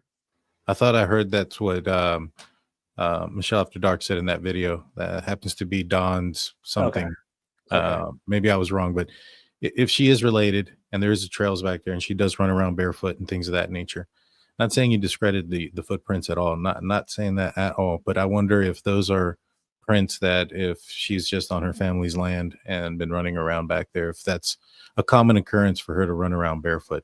It sounds like it is. I know I've seen a lot of videos of her running around barefoot and things like that outside, through the property and things like that. I know Dawn has mentioned it in interviews that she ran around barefoot a lot, that most people in that area that did, because it gets fairly warm. And if you wore, I think his excuse was if you wore socks and shoes, your feet got really, really soaking wet with sweat. And so I'm just curious if I understand that, there was a scent picked up and then there's footprints, but the footprints were found when was the scent that Fred is claiming that occurred? Because when he's talking about the scent, is he talking about during that day? Is he talking about 2 days later? Are the footprints found first and then the scent? Do we know the order in which those things were done? The Fred claim about the hit on his property. Yeah, because that's so the that scent. one. Yeah, that one. I believe that one was a few days. Was very near where she went missing. The time frame of when she went missing, but I don't know if it was the day or a few days after. And do you know when the footprints were found? Was that found that day? So no. So the footprint very close to when she went missing, because Dave Rader described very clearly when he was coming in a few days after during, it was like the initial searches, and then a little while after, he was coming in late at night. I don't know if you remember that story. It was late at night and he got in, and they said they found those footprints that she's talking about, and it was very, very close to when they initially searched Summerwell's property. Very close to the same time frame. Okay. This, do we know, did they boots on the ground first, or did they secure the scene and run a dog first? Do we know that? Sorry, say that again. Did they do a hasty search with people with boots on the ground first, or did they call canine in first? They did have canines in the first days. Start people pounding the bush first. Yeah, I mean, if you see the videos, Butch, if I could send you the videos, they had people shoulder to shoulder. They were doing massive, massive ground searches in those early days. They worked so hard in really crazy terrain too. Well, I just wonder why. Well, it could be like a lot of places, even like up here. Why don't I just don't? This is something that I'm very adamant about. Is calling not just necessary, and I think you and I talked about this a little bit at Kernsville, that I would rather be called 5 minutes or be called out right away and canceled 5 minutes into the call than be called 5 hours later and try to go through that. Yeah, the dogs still do their job, but get us there, get us going, and then start doing your good searches, your hasty searches, and everything else. Because, how can I say that? If we're called to a search and a family member, I'm not saying anybody is, throw this disclaimer out there right away. We're thinking outside the box here, because I know over the years it's happened that a family member, they were actually, this didn't happen with me, but just different places I've gone to train and have done seminars and stuff like that out of state, that a family member was part of the search detail that abducted the individual. So Yeah, my point is, you see where I'm going with that? I do. So, yeah. The thing is, too, it wasn't just a family member in this situation. You've got an entire road. This Ben Hill, let me show you this. Let me show you guys this. This area of Ben Hill. Let's look at, I'm going to show you guys. This is Google Earth. All right. This is what we're talking about. So this is her house right over here. This is the driveway. This is whatever happened at the driveway. And then if you go into Ben Hill, let's just assume that the person didn't speed out and go off somewhere else. They went down Ben Hill. The scents that we're talking about started right here. Okay. And the searches we're talking about that Michelle After Dark keeps talking about is, and I interviewed a local. I interviewed a guy who lived right here. Right in this area, okay? Mm-hmm. And he admitted to me that the easiest way to get someone out of Ben Hill Road is to split the gap. And what that means is where it describes exactly where the scent alerts track where this person would have gone, in my opinion. Where they went into Ben Hill, the scent alert was somewhere on this first property. Okay, you follow this. Let's say someone was creeping around the edges, right? Trying to get Summer the hell out of there before the searchers arrived. They had a 3-hour window. I don't know if I shared that with you, Butch. No. They had a 3-hour window before cops showed up. Okay. And now you consider this scenario where they're creeping around this guy's property. I don't think Gorley knows anything about this whole thing. I think they were trying to hide from Gorley. This is his property. This is the split the gap. So you're talking about where Michelle talks about the first footprint. It's the property around here. Okay. Yes. She threw her pin like somewhere over here, but nobody knows exactly where the footprint was found. But if you talk about the easiest way out of this area, there's the first footprint in this area right here. And then when you keep going, She had that other footprint way the hell over here. But like I told you before, I think that's a random drop. I don't think she knows where the footprint was. And the neighbor who talked about that footprint said it was behind the ridge where they couldn't see where the person would have been, which is over here somewhere. Yeah. Okay. They were headed in a westerly direction. They were clearly headed in a westerly direction over here in this area. Right. And I apologize not looking at the camera. We actually have it up on the big screen so I can actually see Good. everything doing there. Now, my first question for you, Butch, is I think one thing Dan mentioned earlier that's really important is you've got a child. Let's say you're called into a case where this child is always running around in the woods. Always. How do you differentiate between when you're asked to track a child in an area where she runs around in the woods all the time? Is it possible to differentiate? Can you differentiate between a fresh scent and old scents? Yes, you can, without going into detail that I'll explain to you off air because I don't want to give any trade secrets. Okay. But like we talked about at Kerwinsville, yeah. I mean, and also I'd like to throw this out there. I mean, some people could take it derogatory that I was speaking of the sheriff's department. I was not, but I'm going to throw this out there.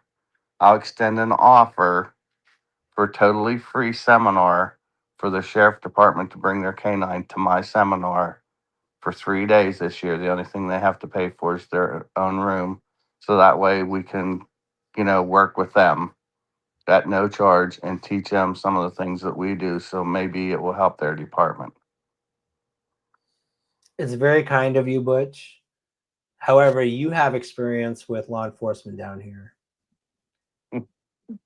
You know how protective they are of cases. Yeah. It's nice of you, though. I don't want to even talk about cases. I want to offer them free seminar to come up so they can train. Yeah, through American Working Dog Association. And I will put the bill for that. All they have to do is pay for their room and board, and they can train with us, and we can, show them. And I'm not saying they don't know. So I know how internet warriors are. That how they can learn different traits from Yeah. them, and they can possibly learn something new from exactly, and us. how they can do different surfaces. How we can show them about tracking the vehicles and such like that. Yeah. So it's up. The offer's there. I'm not saying they have to, but I just figured I'd extend that because thinking back, I was like, some people might think I was being sort of a jerk, but no. I think so. The answer to the question is yes, it's possible with proper training. Yeah. To differentiate between old footprints and fresh footprints. Is that what you're saying? Mm-hmm. With the Okay. There's a couple things with that scenario though. So just kind of playing out the scenario in my brain. To me, I think this is a crime of opportunity. So there's not a lot of planning that's going on. If this scenario were to go down, like let's just say somebody, either Fred or somebody back there. One is, why are they doing this extraneous route when law enforcement are going to be called here relatively soon, possibly any minute? I know you're going through the back area, but you're on foot. It's not the most feasible thing, especially if there's a lot of panic and this is a crime of opportunity, those type of things. It's not very feasible to have gone down this route. It's probably not the first thing that somebody comes to mind, especially in a situation where there's possible panic, anxiety, stress, and a bunch of other things that are going on, that you're mentioning. And so, I see, the footprints and I see all those things. I'm just, it's kind of not making a lot of sense in my mind of being reasonably plausible. I'm struggling with that being an answer that they're going to go through the woods. What would be the purpose? Would it be to avoid the tree trimmers, avoid some cameras? They're popping out somewhere, That's they're going to very good point, Dan. I think that I don't know. So I'm going to ask you a question too. As a civilian, we don't know what law enforcement is doing. We don't know what they know. Right. We don't have the case details.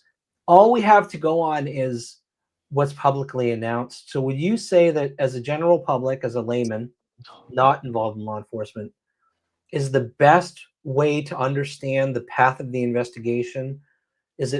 Would it be to look at where they're searching next in the years following this case? Because it's been several years. So does that help us understand a little bit, do you think? If we know where they're searching, is that the path that the suspect potentially followed?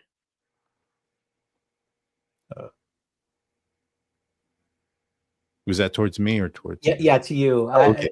How Yeah. to read Yeah, into law enforcement without actually knowing what they know. You know what I mean? Right. So for me, like the most recent search that they did, I think it's very telling because of the amount of Mm-hmm. resources that they have put into it that costs quite a bit of money. The amount of agencies that went out there and their their cost across the board.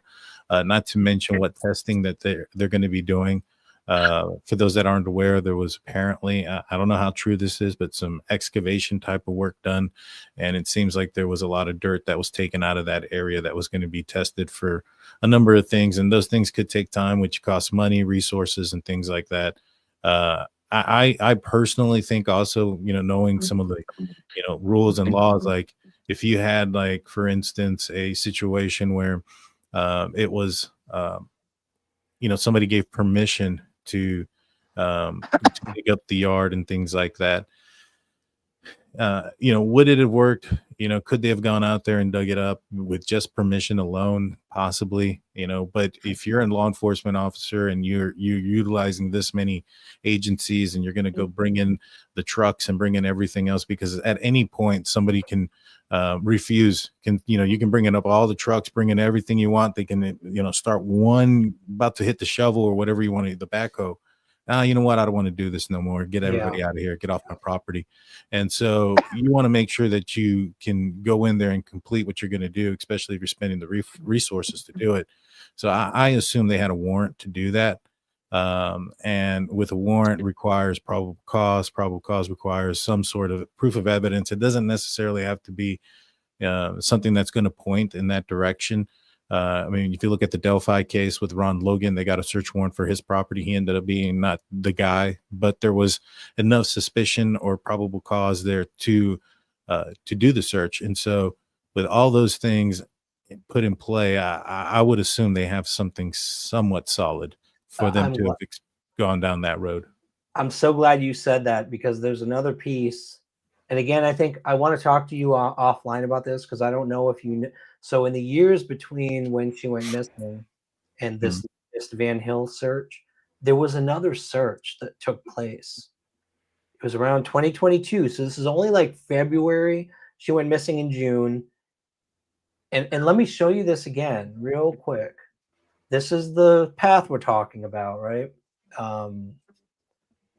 Where the footprints were. So supposedly, if someone was headed in the westerly direction, this line right here that you see is called Bell Road. And it's very, very close. And there are paths, there are trails people can take to this other road that's known as Field Road. Very close. Like, you can get through the woods in 8 minutes to get to this first Bell Road location. And then you can quickly cut across. You can cut across to Fields Road.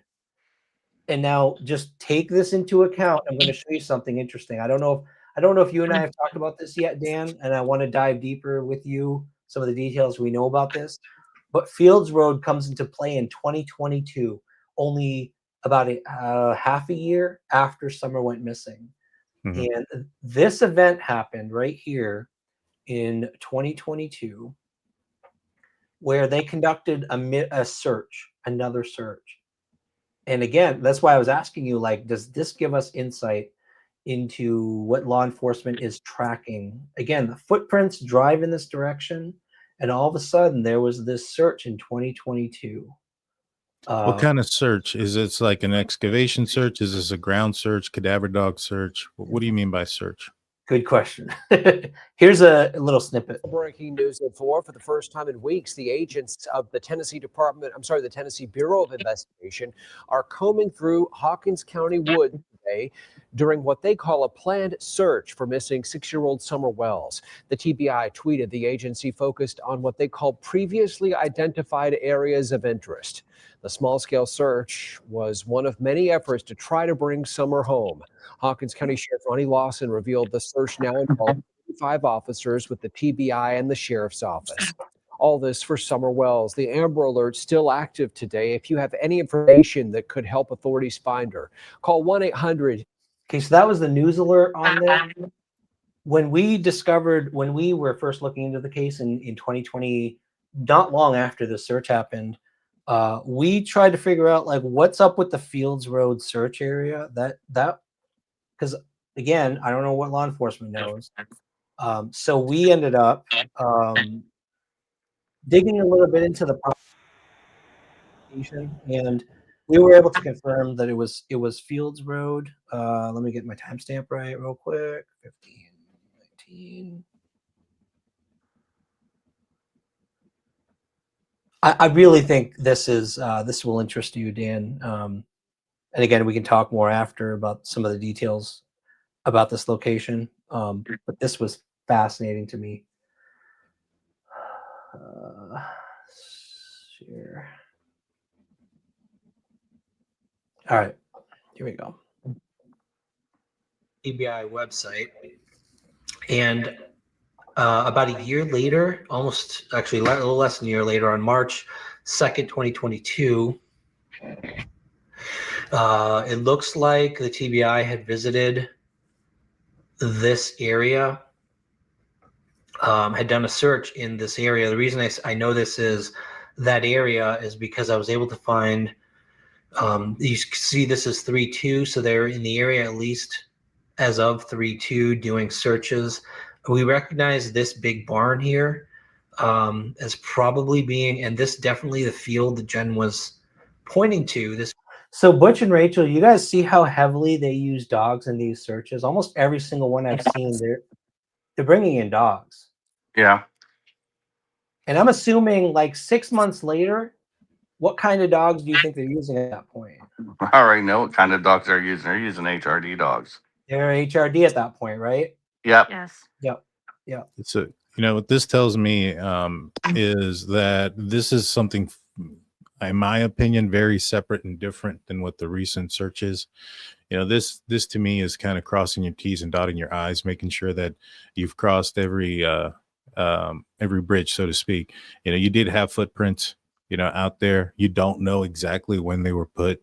And so you're going to follow the trail in the direction that they went, just to make sure that you cross your T's and dot your I's. I don't necessarily believe that they have anything to do with each other. As far as the Van Hill search, which was much more law enforcement presence, including the FBI.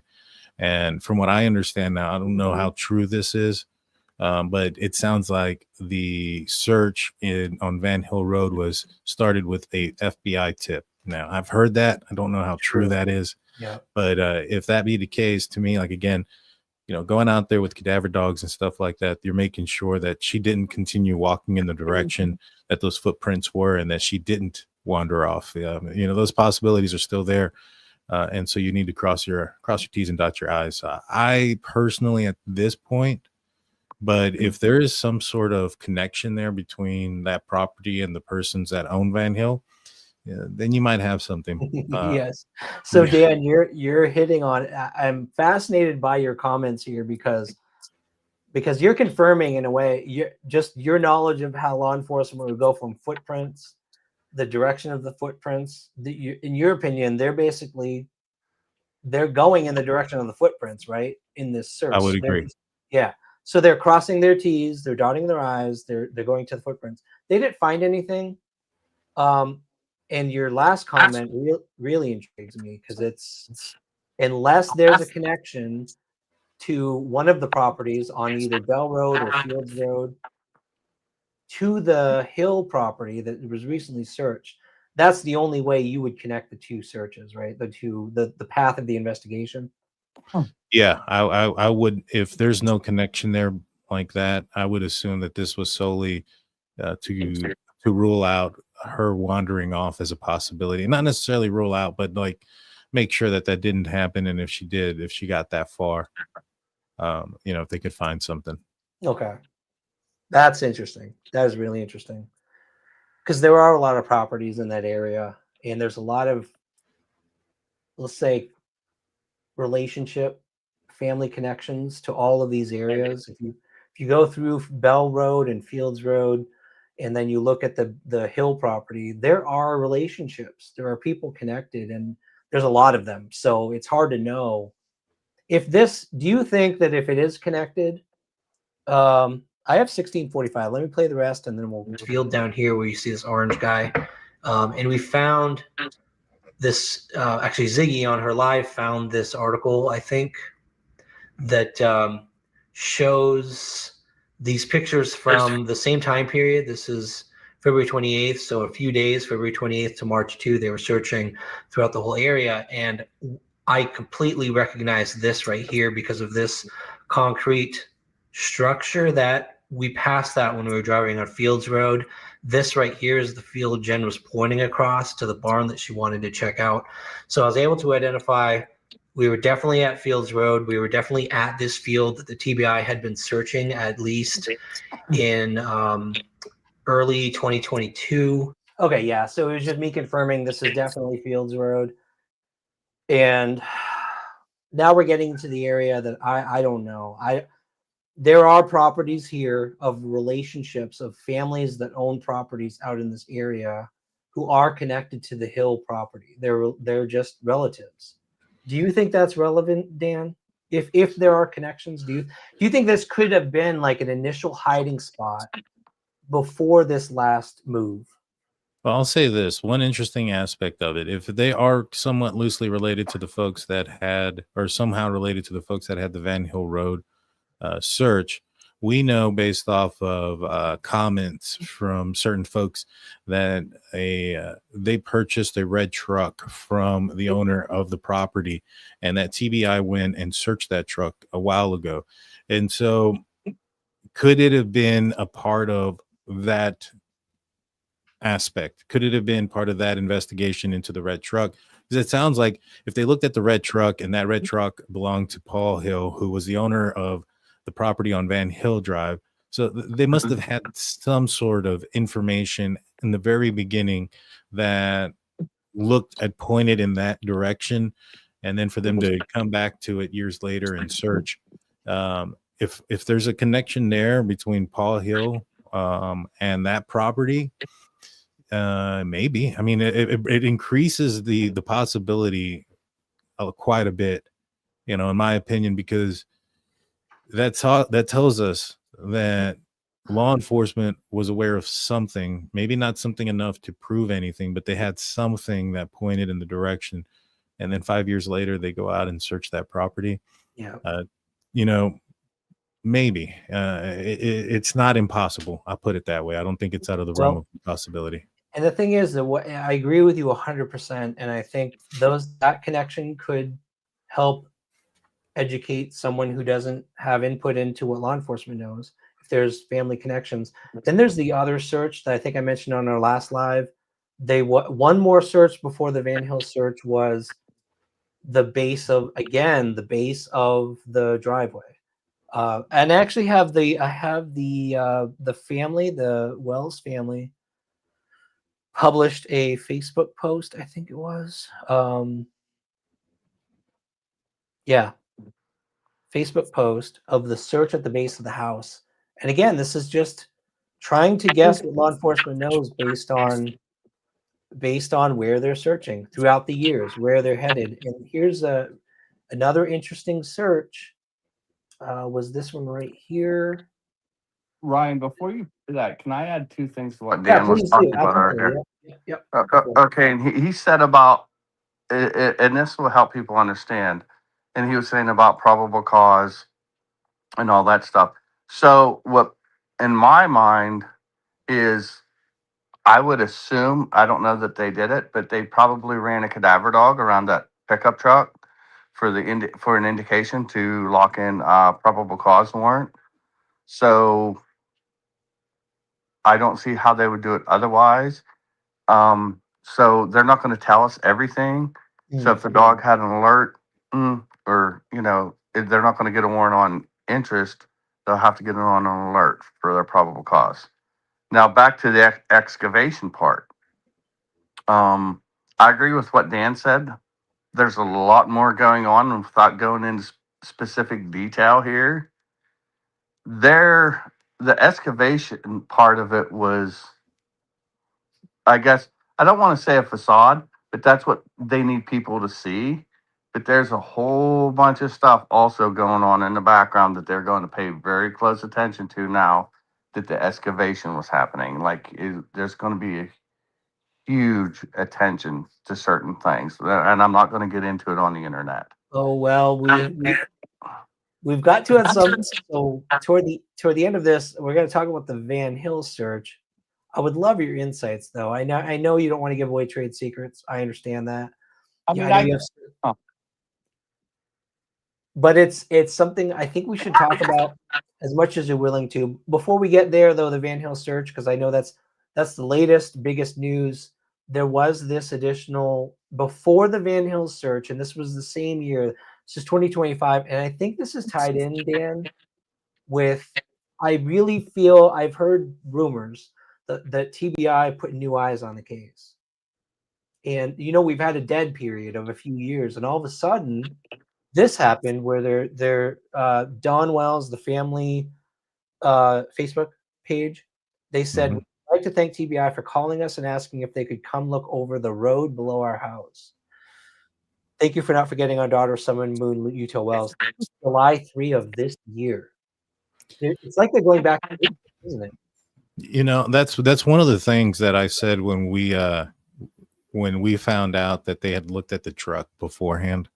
I had said that I think it was a live that we were on, or maybe it was when I was, shortly afterwards by myself. I've covered a couple of it, but what I had put on the air not too long ago was that if there was a search into these folks and there was eyes into it and they just kind of looked past it, and there's now another search later on, there's a good possibility that they have let somebody else look at the case and somebody else may have picked up on something. Especially when you have a case where there's a lot of attention, a lot of tips and things like that. I mean, if you go back to the Delphi case, Richard Allen puts himself on the Mohon Bridge in the clothing at the time when the girls went, disappeared. Now, during that time, there was a lot of focal point on Keegan Klein and Ron Logan. And, Doug Carter, the state police there in Indiana, he had mentioned tentacles. And one of the things that I had told people about tentacles is tentacles have a lot of dead ends. They don't go anywhere. And so what he was talking about was that there was a lot of scenarios like Keegan Klein, Ron Logan, that maybe were the bigger focal point because they seemed like the right place to go, but they didn't really focus in on everything else. And something got buried in the depths of all the tips, and it was actually the person who committed the crime admitting that he was there at that time, in the clothing, the whole 9 yards. And had they gone and found that tip to begin with, that probably would have been handled a lot differently. I know they would have still had the obstacles of Keegan Klein and Ron Logan at that point that they would have had to have essentially clear in order to not have to deal with a third party culprit or suspect situation and during court. But in the end, I think that there's a good possibility if they are searching a property that they have already done some sort of investigation on, which, like I said, somebody said that they got that vehicle sold to them a while ago and that TBI had looked into it a long time ago.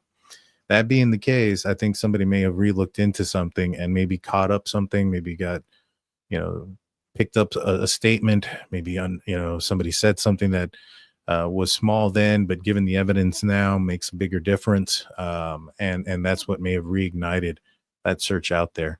But it does sound like it was a tip. So I gotta, I gotta weigh it out evenly there. That's a good point. It's like what led them to eventually Van Hill. Yeah. What was the initial search? Was the search earlier in the year at the base of the driveway? Was it related? And you bring up a good point. We don't really know because the Van Hill search could have been a completely separate tip that came in last minute from someone else. So that makes sense. But at least you're confirming that yes, the fact that they searched the base of the driveway, it does look like there's a fresh pair of eyes. They're going back to the original location years later. So that's really interesting. Confirmation bias is real, and it happens even with law enforcement. And in a situation where you have some folks who look really good for committing the crime, especially with the information that you have, I can see where law enforcement can focus in on Dawn or Candace and say, hey, they did something and that's the end of it. All the information that comes in, we're going to just see it from that focal point. I have a saying, to a hammer, everything's a nail. And so they might look at it from that direction and, getting fresh eyes on it, somebody who's not seen everything and thinking maybe, all right, well, is there a possibility that they aren't, responsible to that extent? If you want to argue negligence and stuff, sure thing. But if she wandered off, or if she wandered off and then got abducted, what evidence is there to say that that's a possibility? And when you open it, you go into it with those open eyes, sometimes you'll find some things. I mean, that's fair. I wouldn't call it negligence because you look at people that are following Summer's case from day one, they like hone in on a theory and like this person's guilty, and they kind of throw out any evidence that just debunks that. It's the whole confirmation bias thing. I mean, police aren't immune to confirmation bias, right? They're gonna lead toward a suspect and they really want to prove this suspect. So I wouldn't call it negligence either. But what I do want to dive into next, especially get your input on, Butch, as much as you're willing to share, is the final search. And that's the most recent one. That's the one everyone's talking about. And I really want to get you guys insight into what we know about what was on this farm, and what kind of searches probably took place using dogs, if dogs were used, probably were. This is the news article. This is the news report that came out. This was only a few weeks ago. This was last month. So this is the most recent update in the Summer Wells case. Over the years. News Channel 11's Ansley Daniels spoke with TBI, who says the case is far from cold. Ansley? Yeah, Sarah and Casey, there have been more questions than answers since Summer Wells disappeared from her home in Hawkins County on June 15th of 2021. But today, the TBI confirmed that their agents, along with the Hawkins County Sheriff's Office and the FBI, continue to investigate what happened to Summer. They say that last week. That looks like the area we're looking at, doesn't it? Yeah. Recent. So what we did, I'm not going to play the whole thing because in this live, we were trying to figure out, nobody knew what property was searched at this point in time. And Jen and I started looking at property records. We looked at that whole, where this recent search took place. There was really only one property that it could have been. It was a big farm. And I looked up property records. I determined it was Paul Hill, who's related to a couple of people on Ben Hill, the original site of the disappearance. And then the news reporter went out to the area and confirmed that, yes, that's the area that was searched. She talked to neighbors, and neighbors told her that it was the area, the property that was searched was owned by Paul Hill. And this was her post.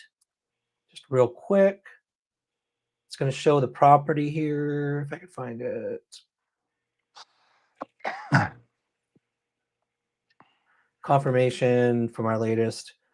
This was from WCYB news reporter. And this is the property. So this was back in 2021. We know this was a hog farm. They had like 600-pound hogs at the time. There's a whole lot more. I think Carrie Moody is kind of referencing some of the background too, that led people to this location. Whether it was that PI or a different tip. They did a massive search here recently in the last month, and it used to be a hog farm. So my question, you guys are black. Is your camera turned off? Are you still there? I don't hear 'em. Are you guys still there? They may have been using their phone. I don't know if their battery may have gone. That's true. Because one thing I do know about this location, and one thing I want to ask them was the hogs thing. I saw them mute on mute, so I think they're there. Okay. You guys there?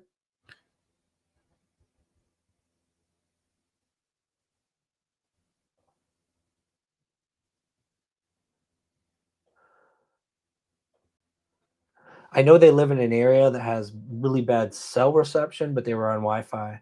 What are your thoughts, Dan, on have you given any weight to the whole fact that it was a hog farm?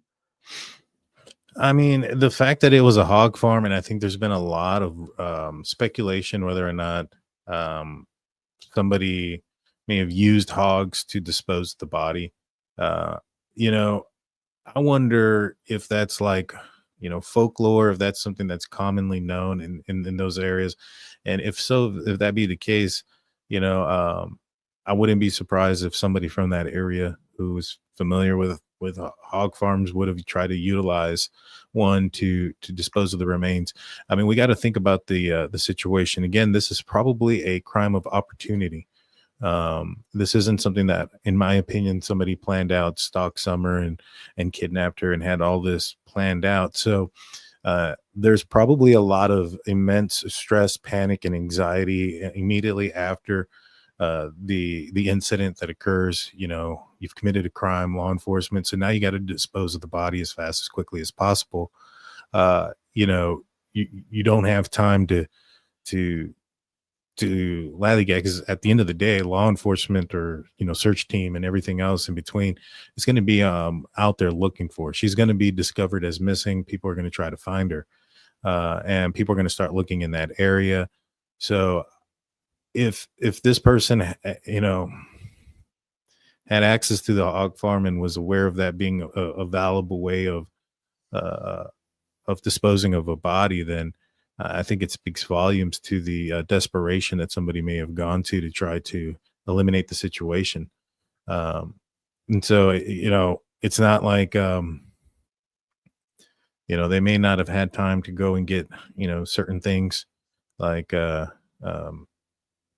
cylinder block cement things or a shovel to dig. And so they decided to Use the work as hogs, quickly yeah. as possible with the hogs.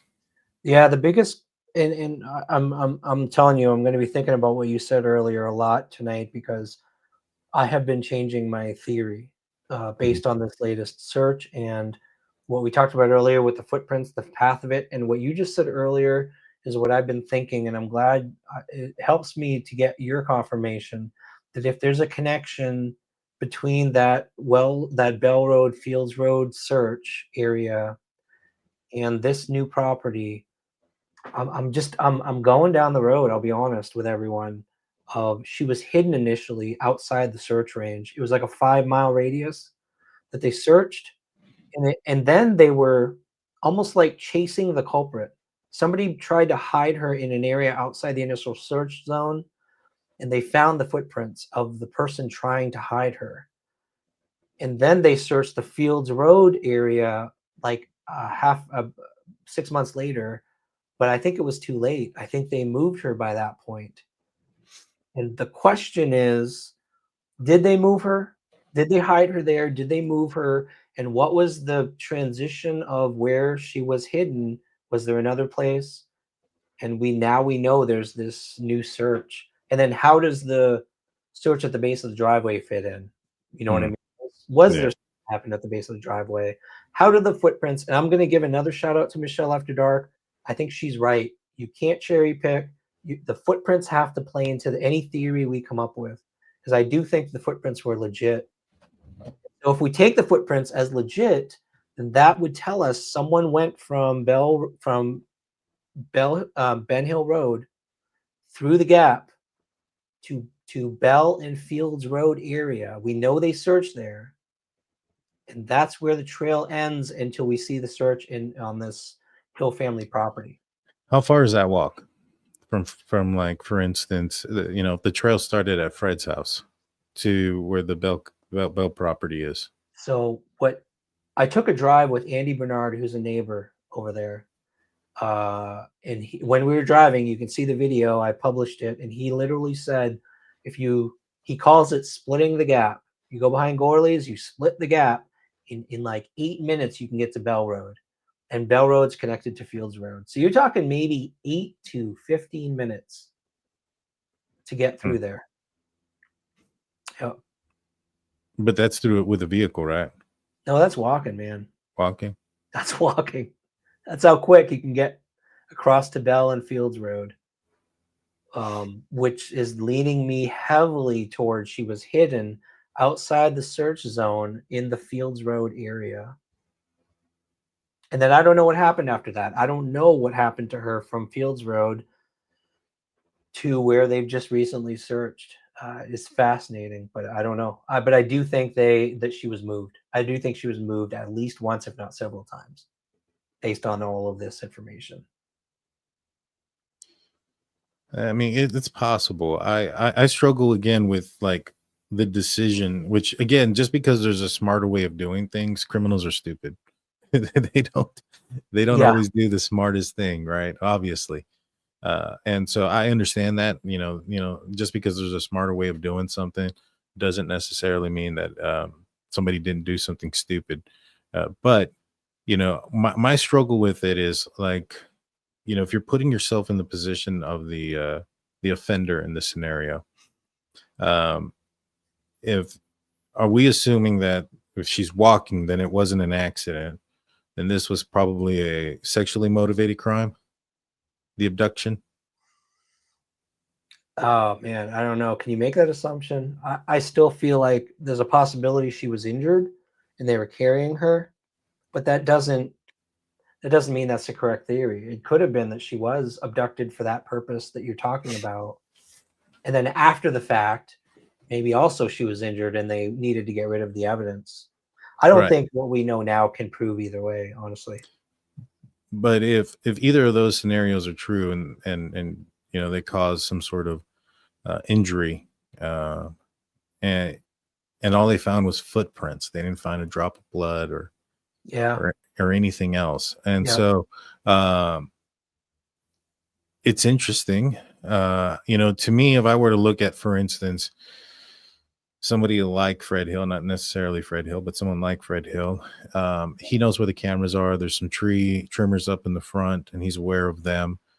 He was driving back and forth. So anybody else that may have been in that area could have been aware of those scenarios of the cameras, because I think he said that there was cameras there. So somebody would have had to have been aware of the cameras that were there as well to go through the decision to walk with an possibly injured child through the wilderness when there's a possibility of somebody going out there and searching. I wonder, like, if it would make it more feasible to just kind of put the child like in the trunk of a vehicle where, even though you're driving out of there at that time, unless his alibi was going to be also that he was just, at home and left his phone and everything else and decided to walk across because he was worried that somebody might see their vehicle. But that's a lot of forethought of thinking to do in a situation where it's a crime of opportunity and, you don't have the luxury of sitting there and starting to think, all right, is it a better idea to do this, a better idea to do that? He would be panicked. There'd be a lot of stress. There'd be some anxiety. He'd also be probably, if this was a sexually motivated crime, reliving what he was going through, being somehow relatively close to the crime when it occurred. And so there's a lot of factors that go into that scenario that I'm struggling with the fact that the person would go, all right, well, let's now walk a certain amount of distance. I struggle with that. Now, if they are searching it because of another reason, maybe perhaps another tip, maybe perhaps something else did come out during their search, which pointed them in that direction. And there's a connection there between that residence and Van Hill. I do find that suspicious. So they don't necessarily need to walk there for there to be a connection, is also what I'm trying to say. Is maybe perhaps they have something more. Maybe perhaps they had cell phone data that now maybe looking at a different phone says, hey, you know what? This guy said he was here, but he's actually over here on this property. Let's search that property. And he owns a red truck, or there's this red truck that's loosely related to this person. Let's go and search that truck. We know that they sold it. And that's the preliminary part of your investigation there, because of the information you have at that time. Now, why it led 5 years later for the search at Van Hill, don't know. But That's $1 million question, honestly. yeah, exactly. Yeah. Yep. And I agree with you, I think. And some people are pointing out, so you may not be aware of this completely, but there's this split in this case on this road between there's a Fred Hill camp and there's a Andy Bernard camp. And some people are looking at Andy Bernard as like prime suspect, and some people are looking at Fred Hill as prime suspect. Some people look at the fact that he claimed the dogs hit on his property, proving that he's the one who took them through the woods, if the footprints are anything. Other people are looking at the fact, and Karen, there's a user here, Karen pointed out, it's true. Andy's family owns property on Fields Road, and they're focused on that as well. Obviously, Andy's the guy. And I'll be honest with you, man, I took Andy on a few searches, and no disrespect to Andy, he struggled to walk up a hill with me to find a cave at one point. I can't see him doing this. I can't see him walking that distance, carrying a child. He's a big guy. He's a big guy. Fred, on the other hand, and I'm not saying I think Fred did this. Fred is more physically capable, in my opinion. I personally am not saying that I think any of them are guilty or any of them are the person from Ben Hill that did this. I think there's probably other scenarios people haven't considered, other people who live on that road they haven't considered, who may have taken this route. And your question about why would they have taken this back route through the woods, that's a really good point. And you have to think about that. Why didn't they want people to see them going along Beach Creek? Why didn't they take the main road if it was a vehicle? Why didn't they just jump in the vehicle, put her in the back, take off? And that's the part that I think Michelle After Dark is saying, is that most likely didn't happen because we have to take the footprints into account. And I don't have the answer. All I know is something happened at the further driveway. Fact number one, we know that based on multiple statements from law enforcement and people who were there. Fact number two, there were footprints in the woods. So we need to piece this together, and probably not going to do it tonight, but we have these two facts now. Something happened at the further driveway, and then something else happened starting at Fred Hill's or Gorley's property, and someone potentially, most likely, took her through that gap, set her down a couple times, and was headed in that direction. The rest of this story, you and I are probably going to have more conversations and research and discuss, because I can't put it together from there to Van Hill. I don't know. Yeah, I don't know either. And there's also the possibility that the search resulted in nothing on that one that occurred. Just like Ron Logan, they searched his property in the Delphi case, and he ended up not being the guy, and ended up not being something outside of the fact that the kids were found on his property. Outside of that, unrelated. And so that's a good point. So even with the Van Hill, it can still result in a nothing burger. Yeah. They may have something there to give them suspicion or reasonable belief that something may have occurred, that they have enough evidence to get a lawyer to sign off on a warrant to go and look. But signing off on a warrant to go and look and signing off on a warrant to arrest somebody are two different burdens of proof, and also two different burdens of two different situations, two different animals. You have to also get in this scenario, the district attorney on board with the evidence that you have, that they're going to be able to carry out, a court, and get a prosecution on here, a conviction. And so, a lot of scenarios fall into play for this one. I think for law enforcement to announce it, because it sounded like law enforcement openly said, yeah, we did a search. Now, in that one search over there years ago, did TBI announce that they did it, or was that just how did that information come about? Which one? The earlier one, the one that happened, a couple months after the disappearance, the one that you brought up right now on the Fields Road one? Fields Road, yes. Yeah, so they announced it in the news, and the only reason anybody was able to figure out that it was Fields Road is because they shared the pictures in the news media, and we were able to see, like, we recognize the road, we recognize landmarks, and it's like, yeah, that's Fields Road. That's the only reason anybody knew. But law enforcement came out and indicated that they were doing the search there. They did. Yep. Okay. In 2022, February 2022. See, Yep, so February. that tends to me to lead more to they had something, to go out there and say that. Either that, or they were coming under pressure because she wasn't found yet, and they were like, no, look, we're still doing something.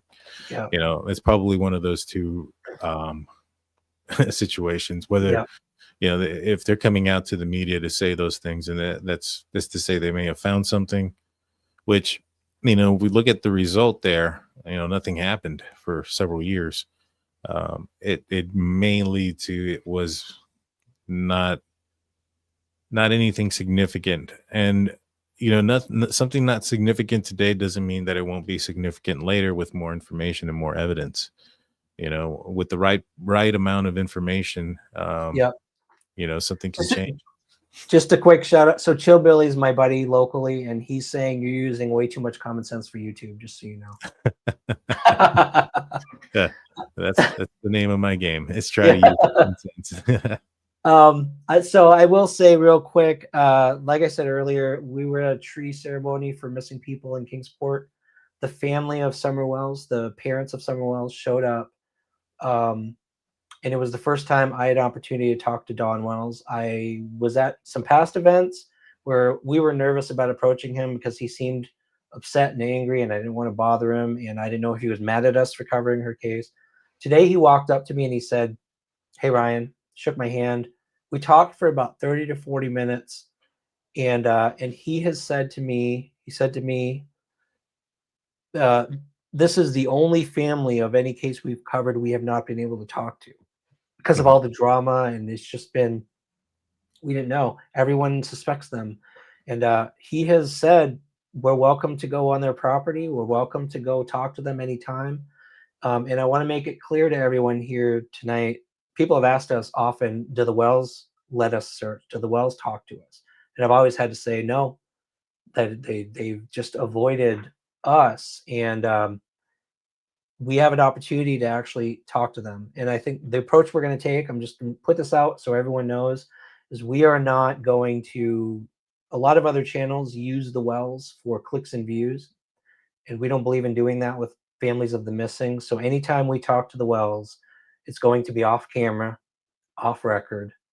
Anything that they want to share with through our channel, I may or may not. It depends on what it is. I may record stuff, but most of it's going to be, honestly, Dave Rader said this. The only reason he ever talks to family when he searches is to help educate the search, where to go, where to look. What do you know about the victim as far as did they know the woods well? You know what I mean? Like what would they have behaved like in the woods, and where would they have gone, and all that kind of stuff. So the only reason we would do this and talk to them would be off camera, off the record, to understand Summer a little better. But we're not going to use Dawn and Candace for clicks and views. We're not going to have them come up live on any lives at any point. But this is an opportunity, Dan. I think we actually have a relationship now with the parents of Summer, and they're willing to talk to us. So I think any information, any questions that you have for them, I think Dawn at least is willing to talk and answer questions. So we may have an opportunity here for a little more insight into Summer Wells and their whole family dynamic, which again goes back to Dr. What's her last name? Vona? Dr. Vona, yes. Dr. Vona, my first thought was, man, wouldn't she love the opportunity to be able to talk to Candace? Yeah, I'm To sure be she able to would. ask questions. So there could be an opportunity here, but I don't want to make it a big drama thing. I just want to get that insight from the parents, hopefully, and maybe that'll help us move forward with this case. So Yeah, that's amazing, man. You know, to be honest with you, you know, I've worked with a lot of victim family members, some folks that have been, you know, targeted one way or another, just because there's not answers. And that's one of the things that I've kind of tried to explain to folks is when there's not answers, you know, people try to fill in the blanks with what they think they know. And sometimes if they fill it in with things that are wrong, then that magnifies how wrong they are in the end. You know, if you got something wrong in the beginning, it's only going to magnify how wrong you are in the end. And you know, in this case here, that's amazing that they're willing to talk to you. That speaks volumes to me. Did they by any chance give you any insight on what they thought about the Van Hill Road search? you know, we didn't dive. I was careful today. We talked about the recent events with the whole bunch of CPS stuff that happened. There was a recent, they got cleared on the CPS stuff, and I really wanted to just build a relationship with Dawn. There was some drama that happened at the tree thing. There's not all agreement. Like, locals don't all get along around Dawn and Candace. Some people are closer to Candace, some people are closer to Dawn. We try to stay out of that. But there was some, we'll say, heated conversations at the tree thing. My conversation with Dawn was mostly, hey, look, we're not in this for clicks and views.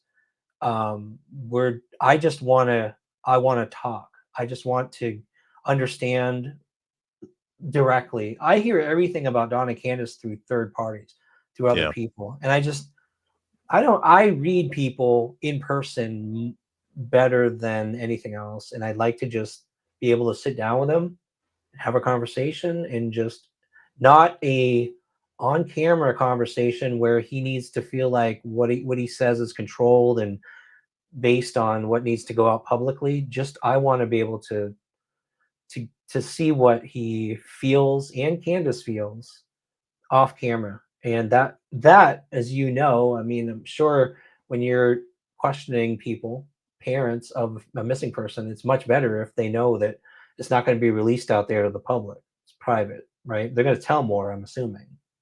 Yeah, and you get an idea of who they are as a person and the words that they use and the type of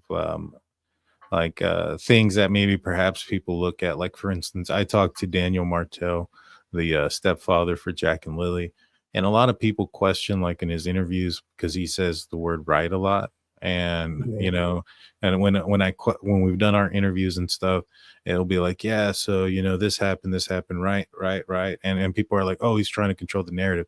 Yeah, I don't think so, man, because when I talk about other stuff, like random things with him, he's talking in the same manner. He's like, yeah, you know, when I was doing this right and that right, and you know, when you're doing this, you got to do it this way, right? And I was just like, yeah, you know, so it's just kind of who he is and how he talks. And I thought some of that with Dawn, in the sense where, like I mentioned, I immediately got, my jaw almost hit the floor when I heard him say something to the effect that he was carrying his daughter, and a couple of weeks later that you know, something bad was going to happen to her. And then I continued to listen to what he was saying, and there was a whole resurrection stuff. But I went into listening to what you know, how he talks. There's a podcast or a YouTube channel, Dawn, the Wells family something. And in there, I, you know, started listening to what he was meaning about the resurrection stuff and things like that. And, you know, initially when I heard him say the resurrection, I immediately knew he was referring to like a religious type of thing. You know, but he clarified it, and he clarified it in what he was talking about. And, you know, it kind of gave me an understanding of where he was coming from in that sense of view. But yeah, you know, for him to come forward and still want to talk to people about the case kind of says something. You know, those that go quiet can be perceived a certain way because they no longer want to talk.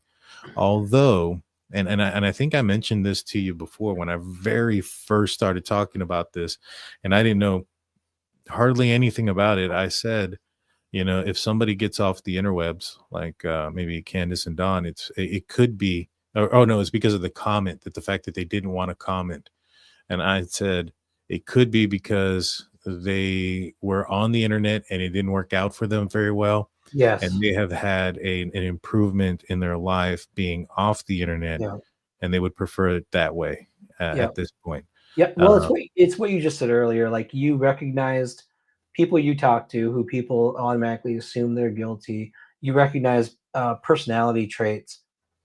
People don't all have positive personality traits. Nobody's saying Candace and Dawn behave like angels. And so some of the things they do paint them in a terrible light. Some of the things they've done on YouTube, some of the things they've done on other channels when they're drinking, all of this stuff. And it paints this narrative of people take the things they say when they're drunk and angry. There's a lot of anger. I'll tell you that, Dan, right now. I picked up on that big time when I talked to them. There's a lot of anger. And it's related to how they were treated on YouTube. It's also related to DCS stuff. And the anger doesn't always come out in a healthy way. The anger didn't come out in a healthy way today. We had to take Dawn aside and we had to talk to him. Like, we understand you're angry about everything. And so it's that kind of thing where it's like people take the negative behavior, then they paint it into the narrative of guilt or innocence instead of understanding that everybody's got different personalities. They handle things maybe not always in the healthiest ways. And then just being able to sit down and talk to them, setting that all aside, all the drama, all the things that's causing the anger, and just talk about the case, talk about the child, right? But that's also not uncommon. When a person goes through emotional distress like that, whether it's a missing child, a death in the family, a marriage, divorce, breakup, those type of things, it's not uncommon for people to turn to crutches like alcohol and other things. Right. Yeah. And those things have an effect. And if you're coping with some of these mechanisms with alcohol or even narcotics and things of that nature, and you're dealing with a negative, what they're dealing with online, the negative presence there, it's only a natural response to want to defend yourself. You're missing your child, and then people are calling you, responsible for that child's death. Yeah. If that child is gone, which, after so many years, there's only a few options left here. But they're getting accused, they're getting all these things, mixing alcohol and stuff. It's not uncommon. I mean, people that have gone through stress, whether it's, coming back from war or, like I mentioned, a divorce, a breakup. I mean, there have been people who have lost a girlfriend or boyfriend and have done extreme things like taken their own life because they couldn't handle the stress and things of that nature. And so, to look at somebody, in their most lowest point in life and judge them during that time is probably, it's not good either.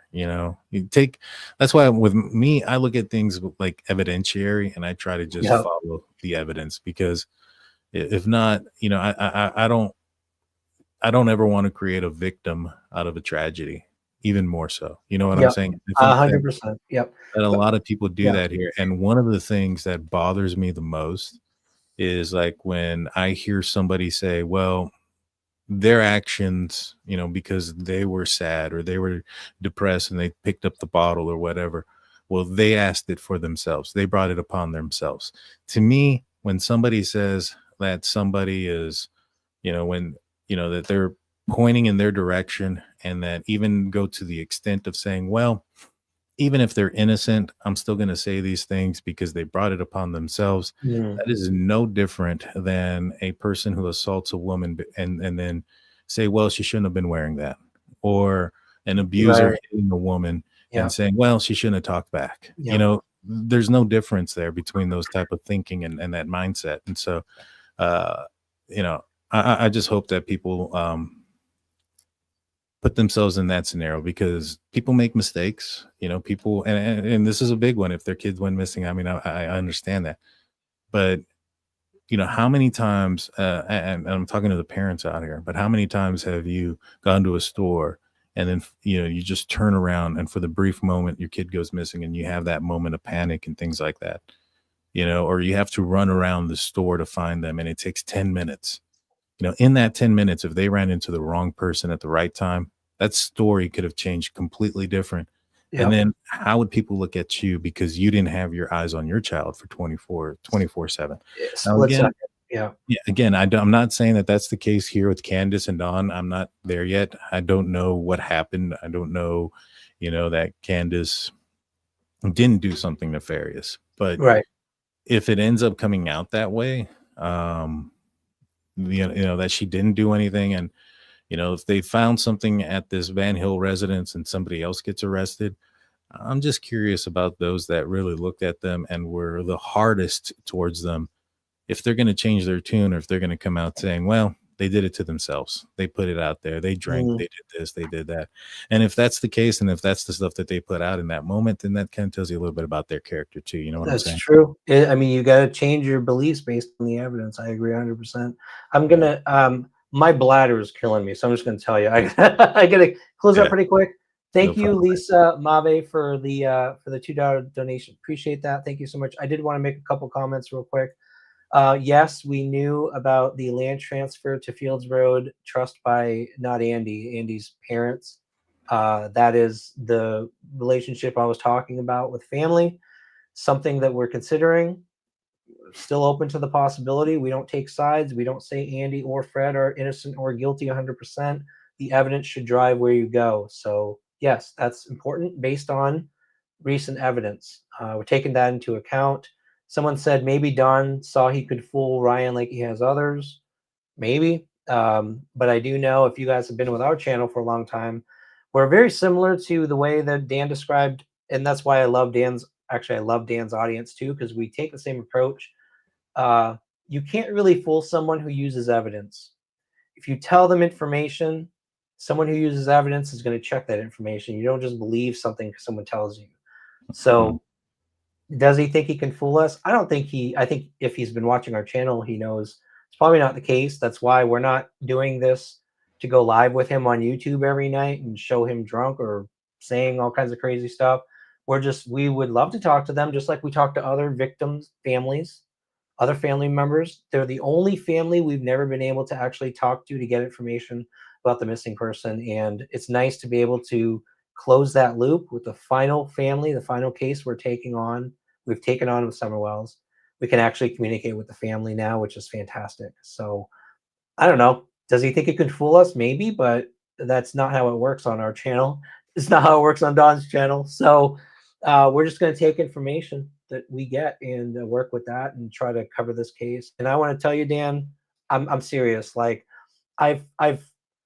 when you and I first started communicating, I just felt like there's a lot of channels out there who cover true crime, and some of them tend not to take.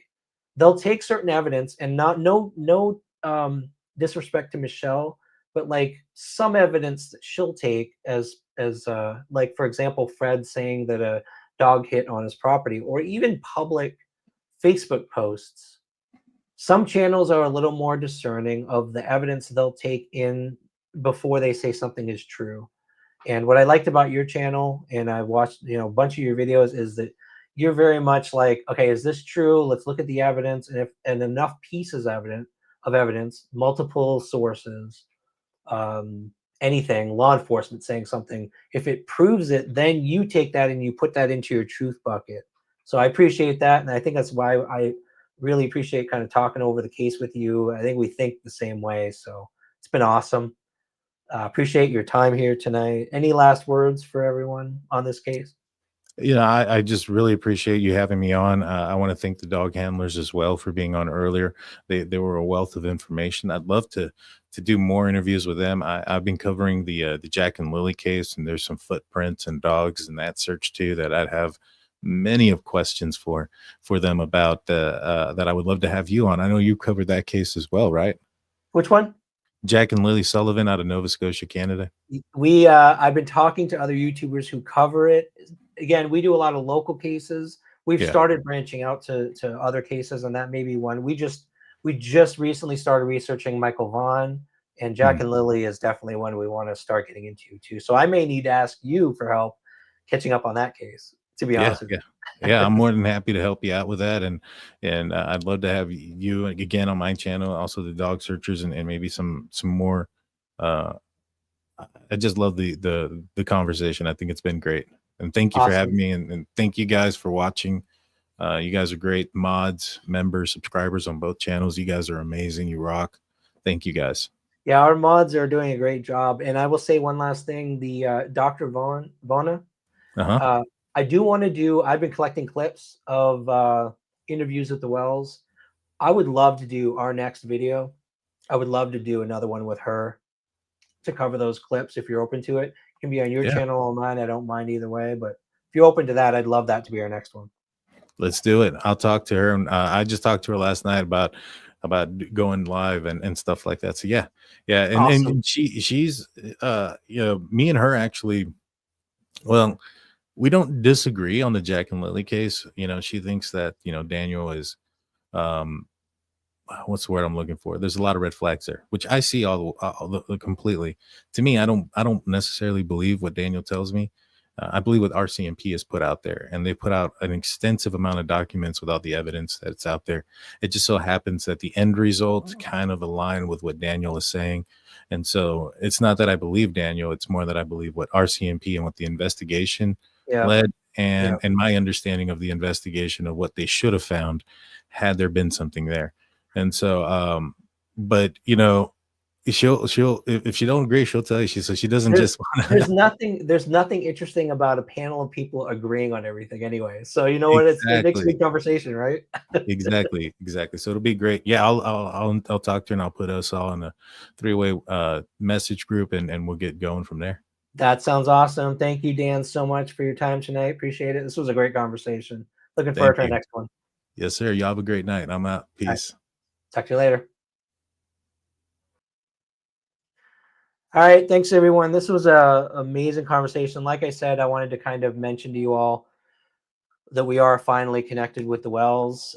Dawn was surprisingly open to having a conversation with me. I thought they were angry with us. I thought they didn't like the fact that we were searching, but he was open to it. And so he gave me his number. We can text now. There's not going to be any use of the Wells for clicks and views on this channel. It's going to be a conversation with the Wells for the purpose of understanding everything. So if Dawn and Candace are watching, thank you for being willing to talk to us. Candace, if you're angry with us about the interview we did, I think that's probably why you're a little bit angry with us. They interviewed your friend who said she thought you were a liar and manipulative. Please understand those were her words. They're not ours. We don't feel that way about you.